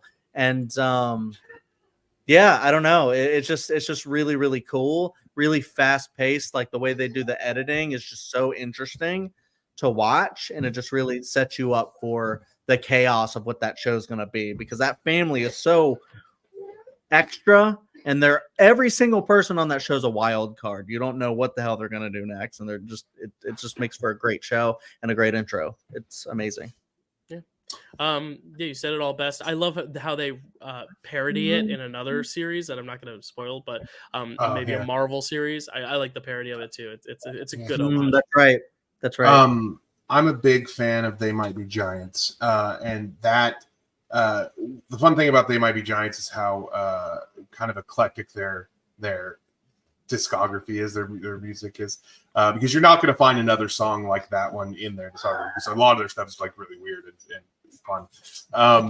But that the chaos of that now being a parent and experiencing that is probably the most relatable thing I've ever seen in my life. Just the chaos of the opening is so real and true, and I can feel it. But yeah, it's a great intro. I like the when another show that the dad was on was in its final season, before we knew what was going to happen in it. There was a lot of fun fan theories out there that Walter White goes into hiding and and that's the show Malcolm in the Middle, which I love. But it's a fun intro, and I really like it. It's a good pick. Matt, quick question: has any of your kids been taped to a door before? No, that has never happened. That is a exaggerated version of how things actually go. But no, they haven't been taped to a door. But it's things like my 4-year-old's getting really good at writing his name, and I know that because it's all over my walls. That's so funny. Yeah, Kelsey, what are your thoughts on Malcolm in the Middle intro? So I was just reminded of this intro because I just watched it, and as soon as it started, I was like, "Oh yeah, you're another boss on me now." Yeah, so it's a really, really, really good pick. Cool, JD, anything? Yeah, it's a good pick. It wasn't on my list. It's a good pick. It definitely. And I was just you mentioned like rank 'em where like you realize like you're of a certain age, like because like there are things I'm like, wait, what? Wait, like you just think things are known. Like this is a known thing. Like yeah, and then all of a sudden you're like, wait, no, that's not. Yeah. And then you're like, oh, I am of a certain age, and that's the reason why this isn't registering. That was me last night in Framewreck with Matt, realizing in discussion that people didn't like Shark Tale, people didn't like Click, people did, and then actually going back and watching them again. Yeah. On that specific rank 'em too, they didn't accept How I Met Your Mother just because the ending's not great. I'm like, guys, the rest of the show is fantastic. What are you talking about? Yeah. It just goes back to that thing of like you're a certain age, and now it's like that's why. Alrighty, Chad, round us out. We have 9 minutes for this round. I'll let it go a little over just because we don't have anything. No one has to leave, right? So I'll try to be quick. When I thought about doing this draft, I was like, I'm just gonna do like all my favorite shows. And then I started thinking about it, and people started picking certain things. And then I was like, just trying to think about what legitimately a draft board would look like that would be really good. Just thinking about the art of making an intro, and my other favorite show of all time, I definitely would love to pick, but I don't know. I think about another show that's like my number 3, and I'm like, I think that one does it a little bit better with like setting. Well, they both set the tone really well, but I'm gonna pick my third favorite show of all time, Friday Night Lights. I think this one, maybe it's underrated. No one had a reaction to it. I've never seen it. Oh, wait. Sorry. I had to process what you... That's okay. Yeah, Friday Night Lights I love. And the reason being is because I love how the show is shot. It's one of the very like it kind of feels like a documentary sometimes because it's very handheld in the way it just feels like someone is capturing this. But it's also like it's a show about football, but it's also a show about a small town, small Texas town, and just all the people in it. And I feel like, this really captures that and captures the vibe of that. Like it shows like the little small town like shops and like ice cream stands and things like that you would see driving around like a small Texas town that like probably doesn't have chain stores and like Denny's and stuff like that and IHOPs, and they probably just have like smaller things. But I love the building. You okay? Yeah. I love the building of the song because it's done by Explosions in the Sky. And if you've ever heard one of their albums, they don't really sing, they just have like incredible music that they play. So it's a lot of instrumental stuff. And this one is just it starts with the na na na na na na na na na na, and then just like really keeps going. And you get a lot of the really great editing and cuts. And then it kind of tables off as you see like a shot of the lights, the Friday night lights over the football, the high school football stadium, and it just it's so perfect. It really gets you in the mood for the show. I don't know, it might be more of a personal pick, but honestly, I think it's probably super underrated, and people need to watch the show more because I think it's so excellent. Yeah. I definitely want to check it out. It's been on my list, and I might need to donate to make Dylan watch. Maybe it worked. It worked last time. That's what you got this time, Matt. I have watched a little bit of this show because I told Chad I would if he'd watch a different show, and then he watched one episode of that show. But I gotta did watch half a season. Sorry. I did watch half a season of this show. The intro. The instrumental, that music is very, very good. I really, really like that. The visuals do set the tone. Hey guys, come on. The visuals do set the tone, as I'm fond of saying. I will say that the tripod shortage of 2005 of the early 2000s, when no one could find a tripod to save their lives, so everything was handheld, shaky. You do get a little bit of that in the okay, just a second, bud. You do get a little bit of that in the in this intro, and but that's all right because it does set it in that time that I really dig. And there's something about it that that does feel of its time, which I think is perfect. I think that's the right thing. Cool. Anyone else? Friday Night Lights? I haven't seen it, but I just watch it. It's good. I just feel like with the context of the show, it'll be even better. Kelsey, have you seen this one? No, but my parents love this show, and I just watched the intro, and it's really good. It feels like a really high quality soap opera with much better acting. Mm-hmm. That's the vibe I'm getting from the show. Acting's phenomenal on that show. Yeah. JD? Matt Damon. I mean, that's where Jesse Plemons started. It wasn't on my list. I'm not surprised Chad took it. It's a very Chad pick, so I'm not surprised. And I'll just leave it at that. Yeah. My pick, I know no one's gonna have except for maybe Kelsey. Maybe not. Maybe I'm underestimating. And before y'all rush to go listen to it, I wanted to say, because it does go through many iterations. It starts one way, and then it as each season goes, there's a different artist who kind of covers it. And the intro always changes. And that is Degrassi: The Next Generation. Okay. One of my favorite shows growing up. And what I love so much about this intro is that it always starts, and they're still racing their phones anyway. It starts with usually Emma.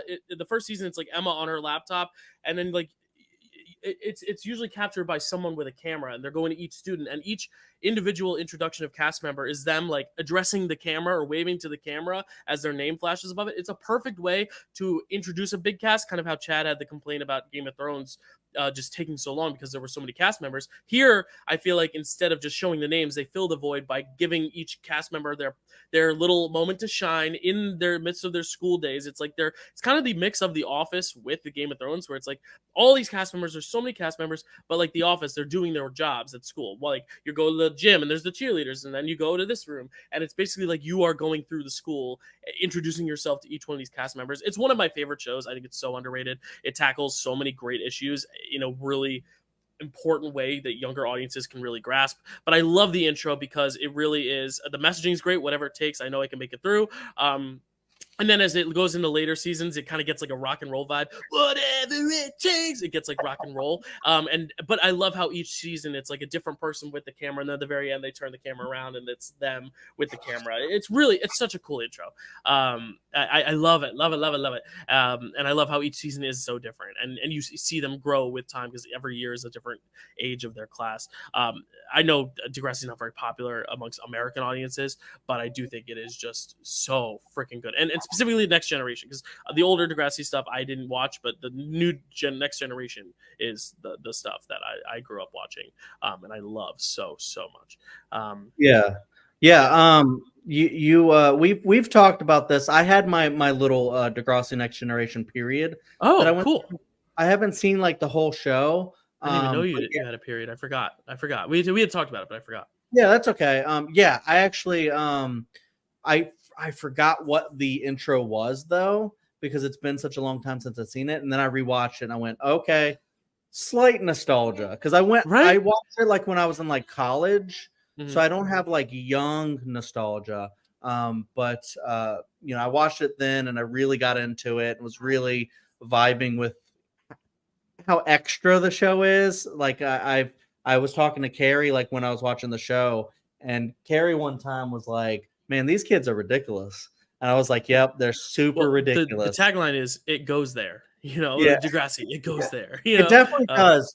You can tell that like because of like, I guess the FCC in the States, you can tell that it's a very like Canadian show because it takes it like a step above. Right. They have a little bit more leverage to go darker. Yeah. Yeah. Like, school shootings and like sexual stuff and things like that. Yeah.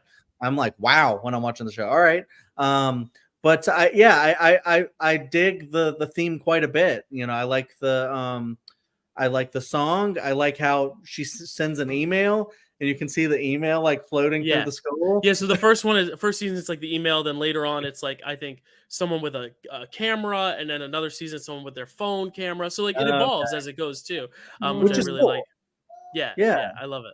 And I love how in the first few seasons it ends with Marco opening his jacket and the logo's on the back. He like turns around for the camera and he poses and he opens the jacket and there's the logo. And then later on, it's like you'll have Riley throwing the football and then Jane catches the football and turns around. The logo's on her back. Like it's just a cool way they end it every time. It's cool how they do the transitions. But then also if you watch the first season's intro, you get to see Drake. There you go.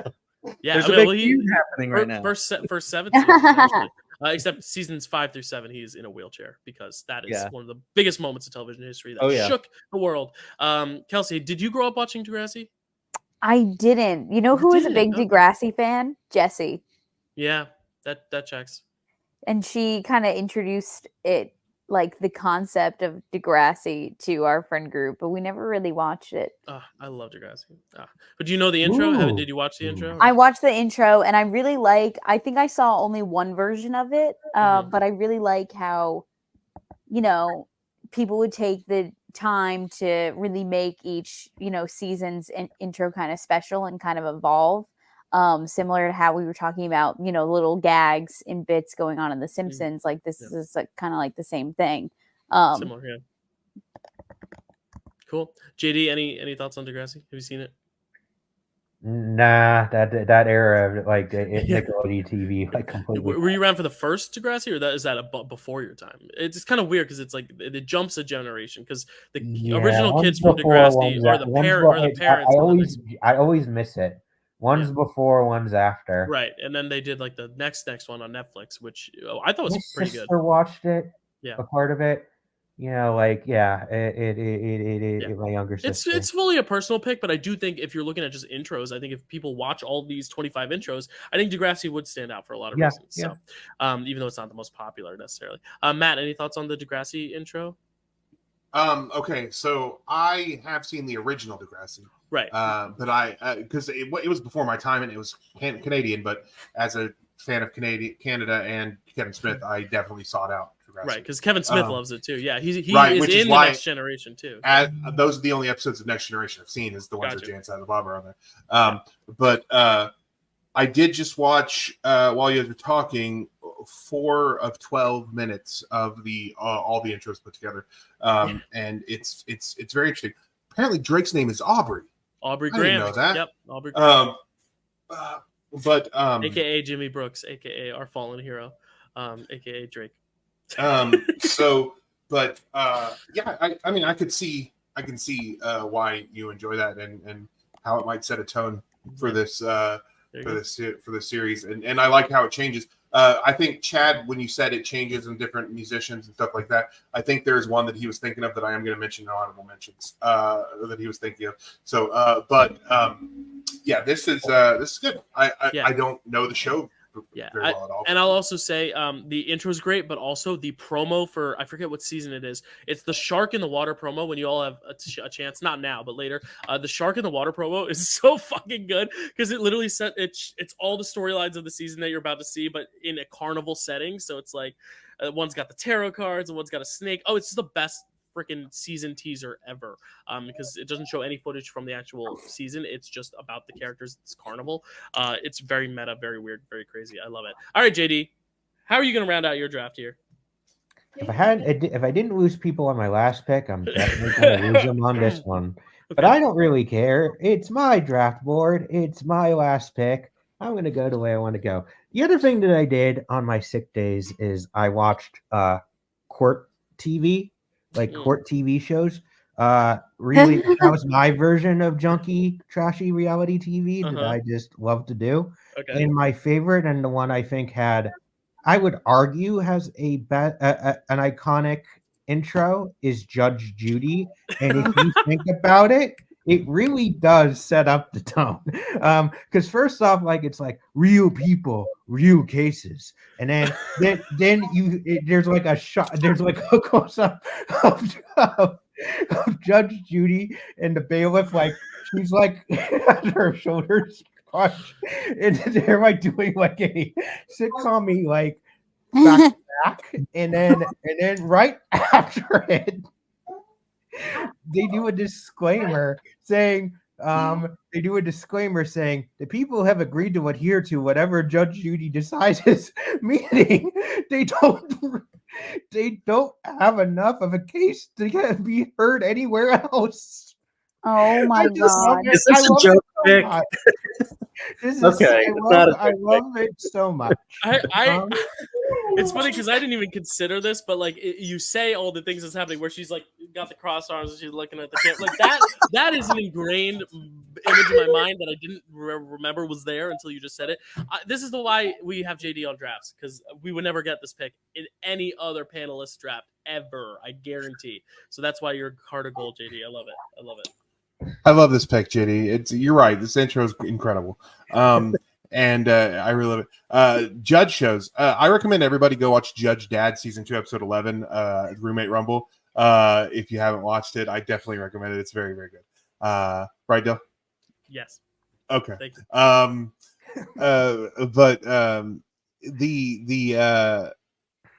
It's great. All the reasons you said. It's so good, and it sets the tone as far as you're about to see a show, not a court, not a court. Yeah, you're about to be entertained. Are you not entertained? Yeah, court.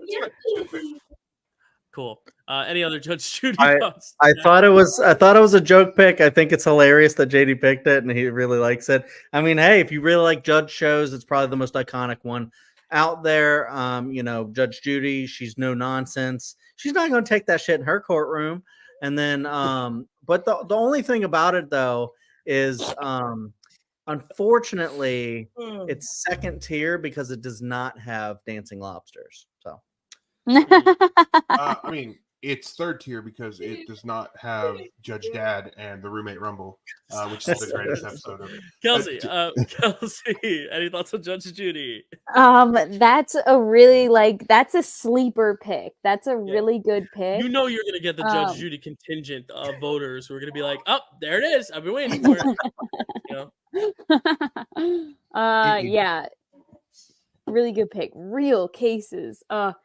Oh, God, I always thought she was so mean growing up, but now as an adult, I'm like, I get it. She's badass. Judy, I get it. I like her. I get it, Judy. Kelsey, your pick. Okay, so my last pick of the draft. This is Matt. We had a discussion at the beginning of this where we weren't going to dislike each other based off of our interests, right? You like Bill Murray. I like this thing. We're gonna get through it. Okay, so if you were a teenage girl in between the years of 2010 and 2017, there was one show that you were watching every Tuesday night on ABC Family, and it went by the name of Pretty Little Liars. And my wife loves that show. So okay, great. And that show, you had to be there. You had to be there. You had to be fighting for your life in the trenches, trying to figure out who A was at the end of every week. Going into school the next day, talking about it with your friends. God forbid you didn't see the episode. You would have to you had to get to lunch and be like, guys, I didn't watch it. No spoilers. I would and then laugh pray so to hard. God.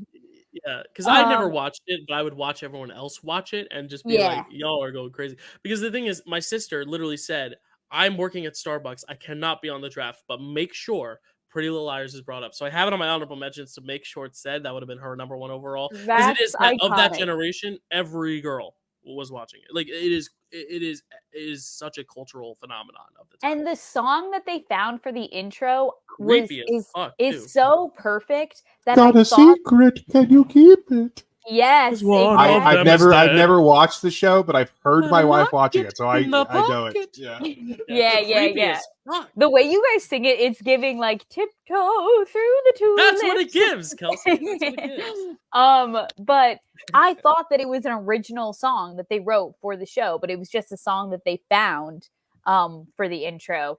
And nothing will be more iconic than Aria Montgomery going at the end of the intro. So that is my last pick. And that's going to make or break whether or not I feel like people vote for mine, but I don't care because it's iconic and it's special to me. And listen, obviously looking back, some of the things that happened on that show, extremely problematic. Don't care. Eat it up. Love it. I know I have flaws, and this is one of them. I guarantee you'll get Nina's vote, so you got that. I've never, like I said, I've never watched an episode of this. I do know the intro just from my wife watching it. My wife and I have this thing where things that we aren't interested in, that the other one is interested in, after they watch it, they'll kind of we'll recap it for each other. My wife can't watch horror movies at all, but if I go see a horror movie in the theater, I'll come home and just tell her the whole story. I'll tell her the whole thing. How it is, recap the whole thing for her, because she can't watch it, but she still can react to some of the choices that were made, stuff like that. A similar thing happened with Pretty Little Liars. I've never watched it, not really an interest for me, but I have been told who A is, or who A has been. There's multiple A's.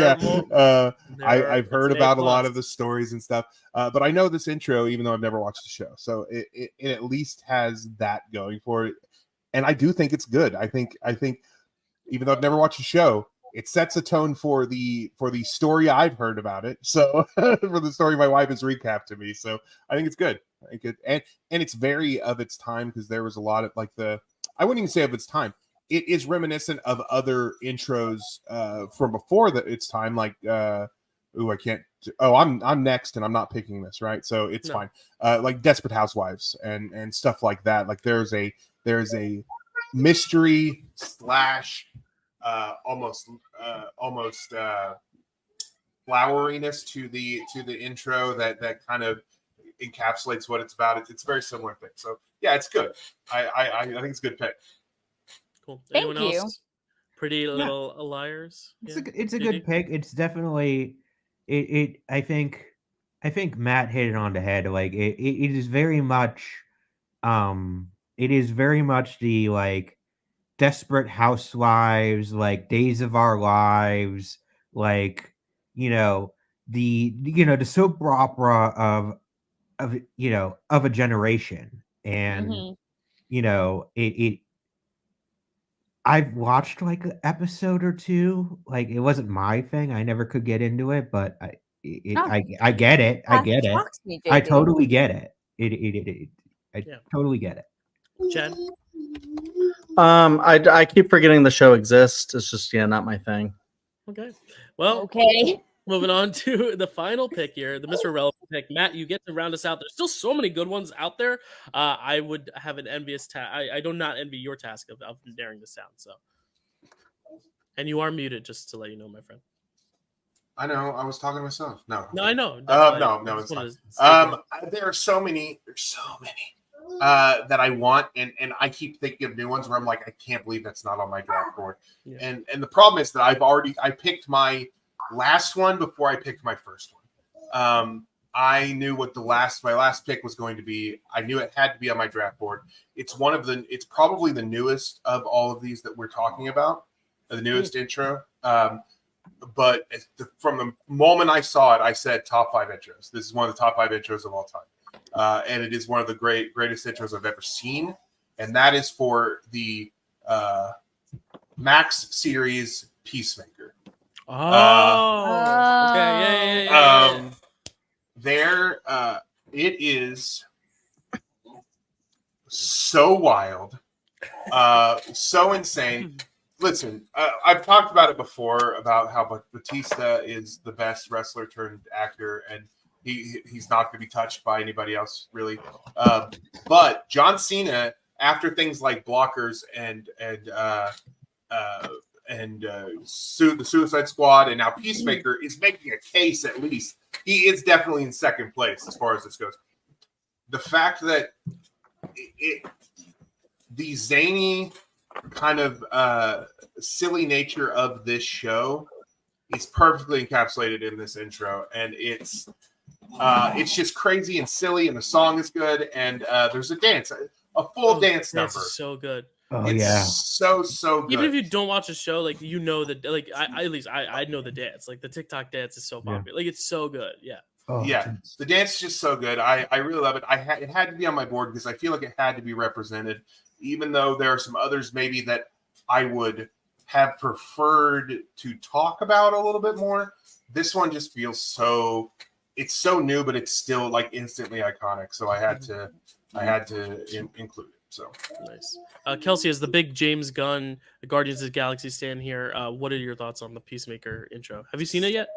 I haven't seen it, and I have to watch it. I left my phone upstairs, but I was looking up like lists, like greatest TV intros of all time lists, and this show was on multiple of them, and I was like, I maybe should check this out because that's really interesting. That it's one I never would have even considered being in the stratosphere. So I'm glad you are mentioning it, Matt. Yeah. Chad, you're a big James Gunn fan, Guardians of the Galaxy, and you love horror. So what are your thoughts? Not that Peacemaker's horror, but James Gunn is. What do you think about Peacemaker intro? Yeah, I think it's cool. I didn't really get too far into the show. I watched like one or two episodes of it, and I didn't like hate it. Like I wanted to watch more.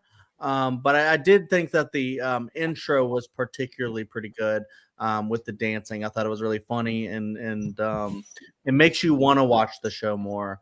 Unfortunately, I kind of stopped and I just didn't keep going, but I need to give it more of a chance. But again, it's very fun. I could totally see picking it. For me, it's probably just too new that I probably wouldn't have whatever. But I totally see it. It was on a lot of like lists, so for sure. JD?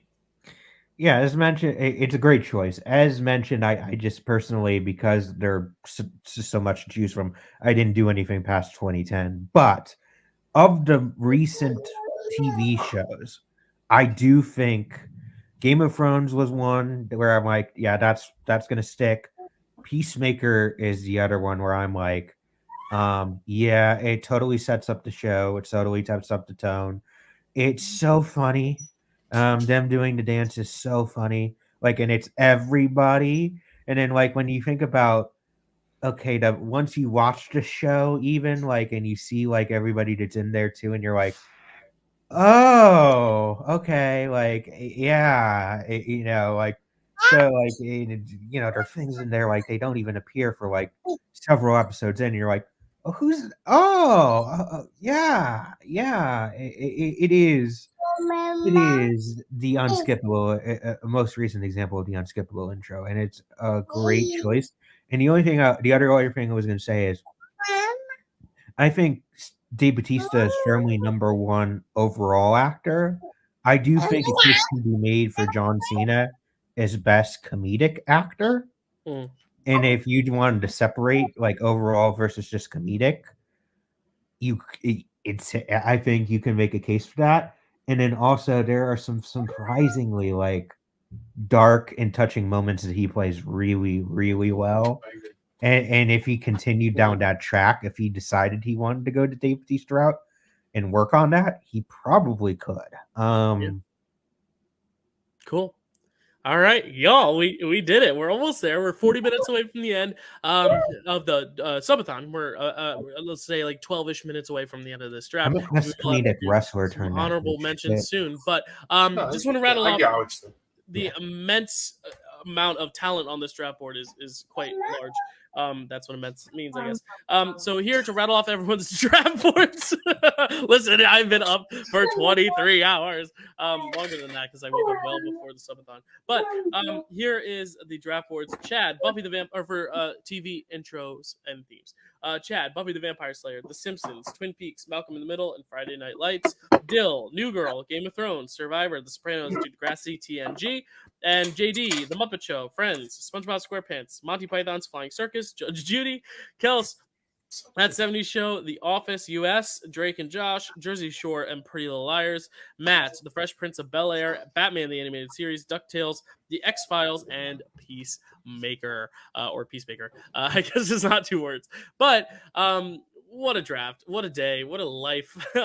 I will get an honorable mentions. I'm going to start it off because I just need to stop talking and just rest and listen. But my honorable mentions, one that I'm surprised neither Matt or Kelsey brought up. We've been raving about it, Kelsey. The X-Men animated series theme song is fucking awesome. And it's the same one for 97 as well. I already had 2 animated shows. Right. Disagree. What? I said I disagree. You don't like it? No. I we talked about how much we loved it. Oh, because you hear it so much. Okay, well, we binged it. Hate it. Okay. I thought you liked it. No, I don't like it. I thought we raved about it. Okay, never mind. One that I'm surprised didn't get picked at all is the Brady Bunch. I feel like that is one of the most iconic ones with everyone looking at one another. I'm shocked it didn't get picked, but I am culpable on that. Orange is the New Black. What an awesome intro. The animals. Such a cool intro. One of my favorite shows. Cheers, obviously classic one. Everybody Knows Your Name. The song is iconic. That's the one I sang in the on-air live cabaret with Kelsey. Mm-hmm. I sang the Cheers theme song. Family Guy, classic staple animated one. Some less classic staple animated ones, but ones I think are really great. Phineas and Ferb kind of tells the whole premise of the show in so good. So good. Yeah. Total Drama Island. If you're a Survivor fan and you can't get enough, watch Total Drama Island. It's animated Survivor on Cartoon Network, so it's got a little edge to it. It's really good, and the intro is awesome. It's kind of like the Degrassi thing where you kind of see each character in their own little vignette of what they're doing while all existing at the same time. Speaking of islands, The White Lotus. Yes, I had intro. That. It's so good.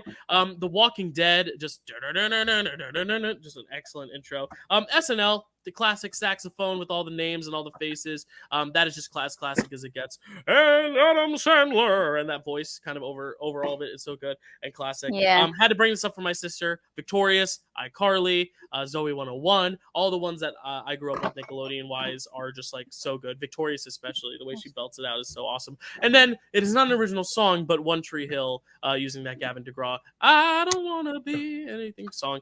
So good. And then they just ditched the intro halfway through the series, which is sad. But sometimes the only good part of a Walking Dead episode is the intro.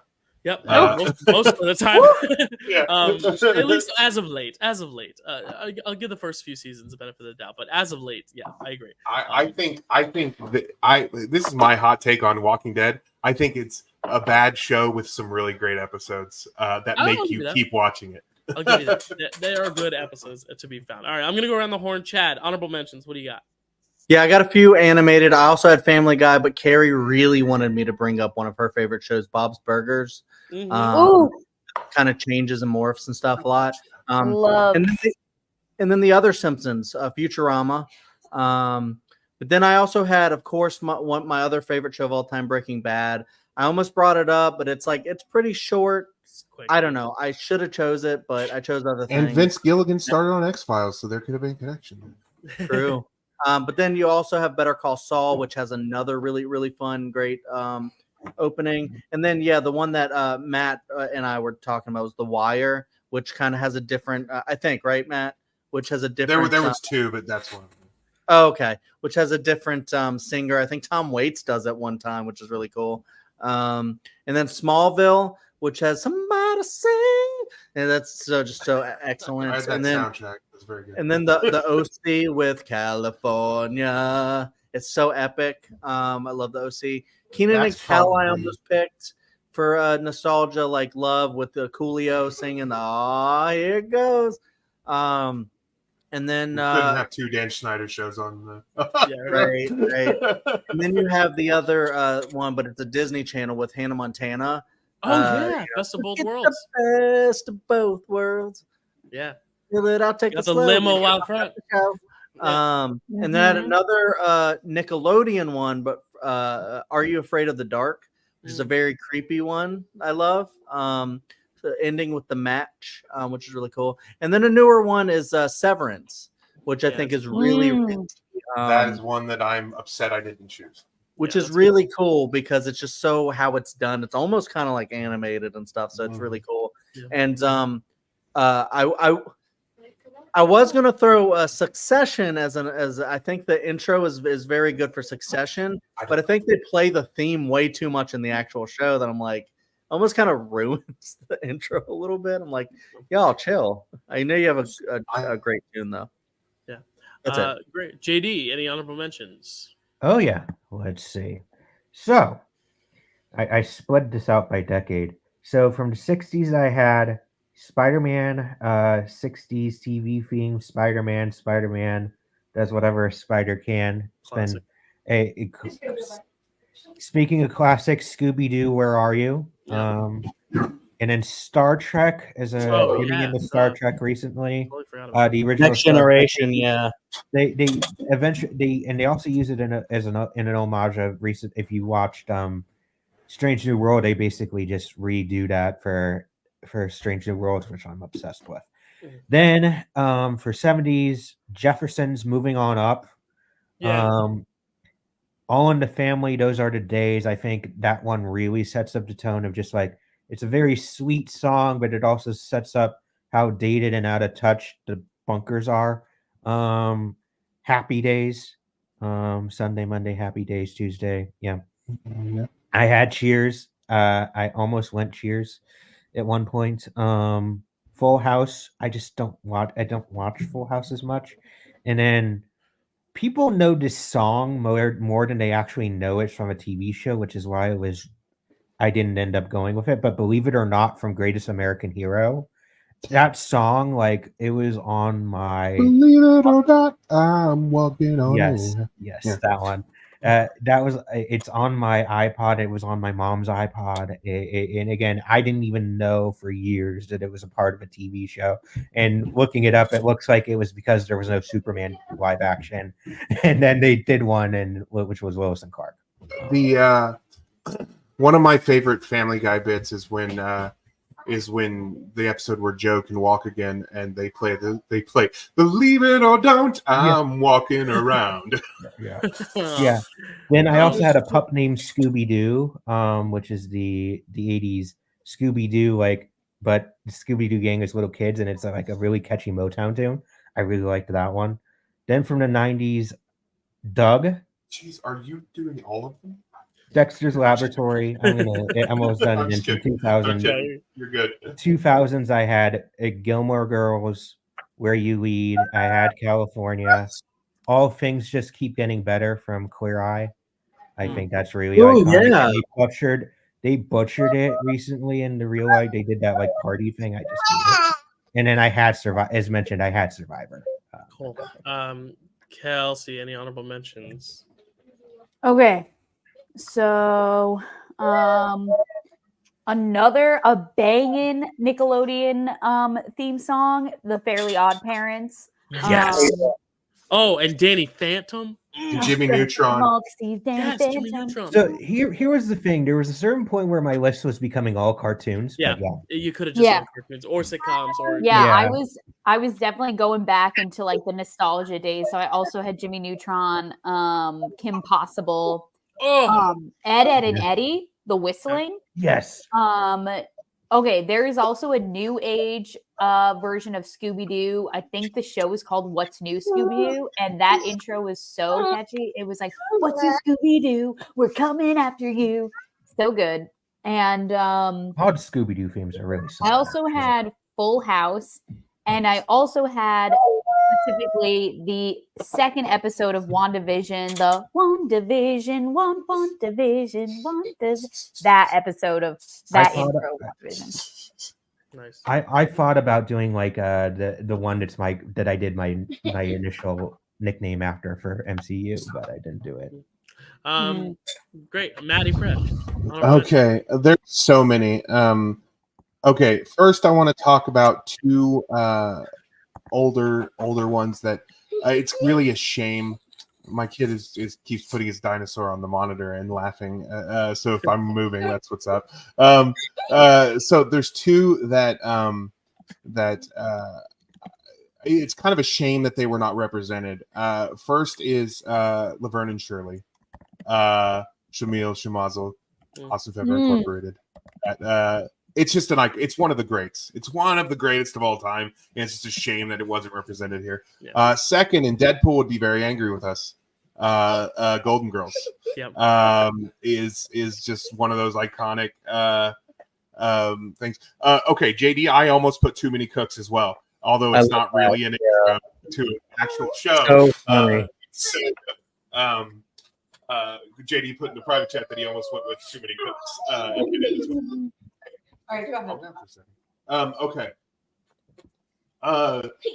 As far as other ones that break my heart that we didn't talk about, and it's only because I didn't think about it until round 4 after I'd already picked, and I knew what the last one's going to be, that I didn't get to talk about The West Wing, and I thought about it because he did, because Chad did Friday Night Lights, and West Wing is the show that he was supposed to watch. But the West Wing intro is an all-timer. It's so good. Me being in love with Allison Janney, she has probably the most beautiful moment in any intro ever, where she kind of looks up and my heart melts. But please stop. But the West Wing intro is one of them. I will also say that the other one that kind of changes, that they change musicians on throughout, is the show Weeds from Showtime. For the first few seasons, it's just the same one, but then later, each episode, they have a different musician do the little boxes, and it's just a really, really good intro.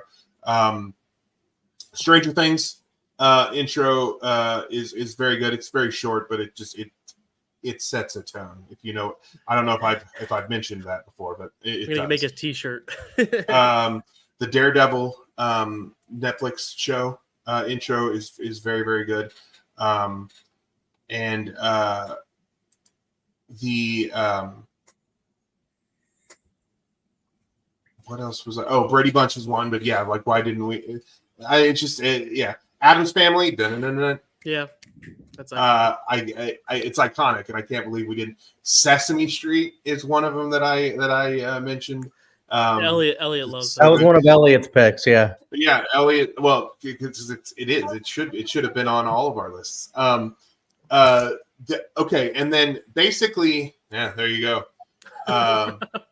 If you want a good intro, go to Apple Plus and just randomly pick a series. They have the greatest. Their intros are so good across the board. Severance, as he mentioned before, is one of my newer favorites. It's so good. Shrinking, incredible intro. Oh yeah. Lacey's Story has an incredible intro. Servant has an incredible intro.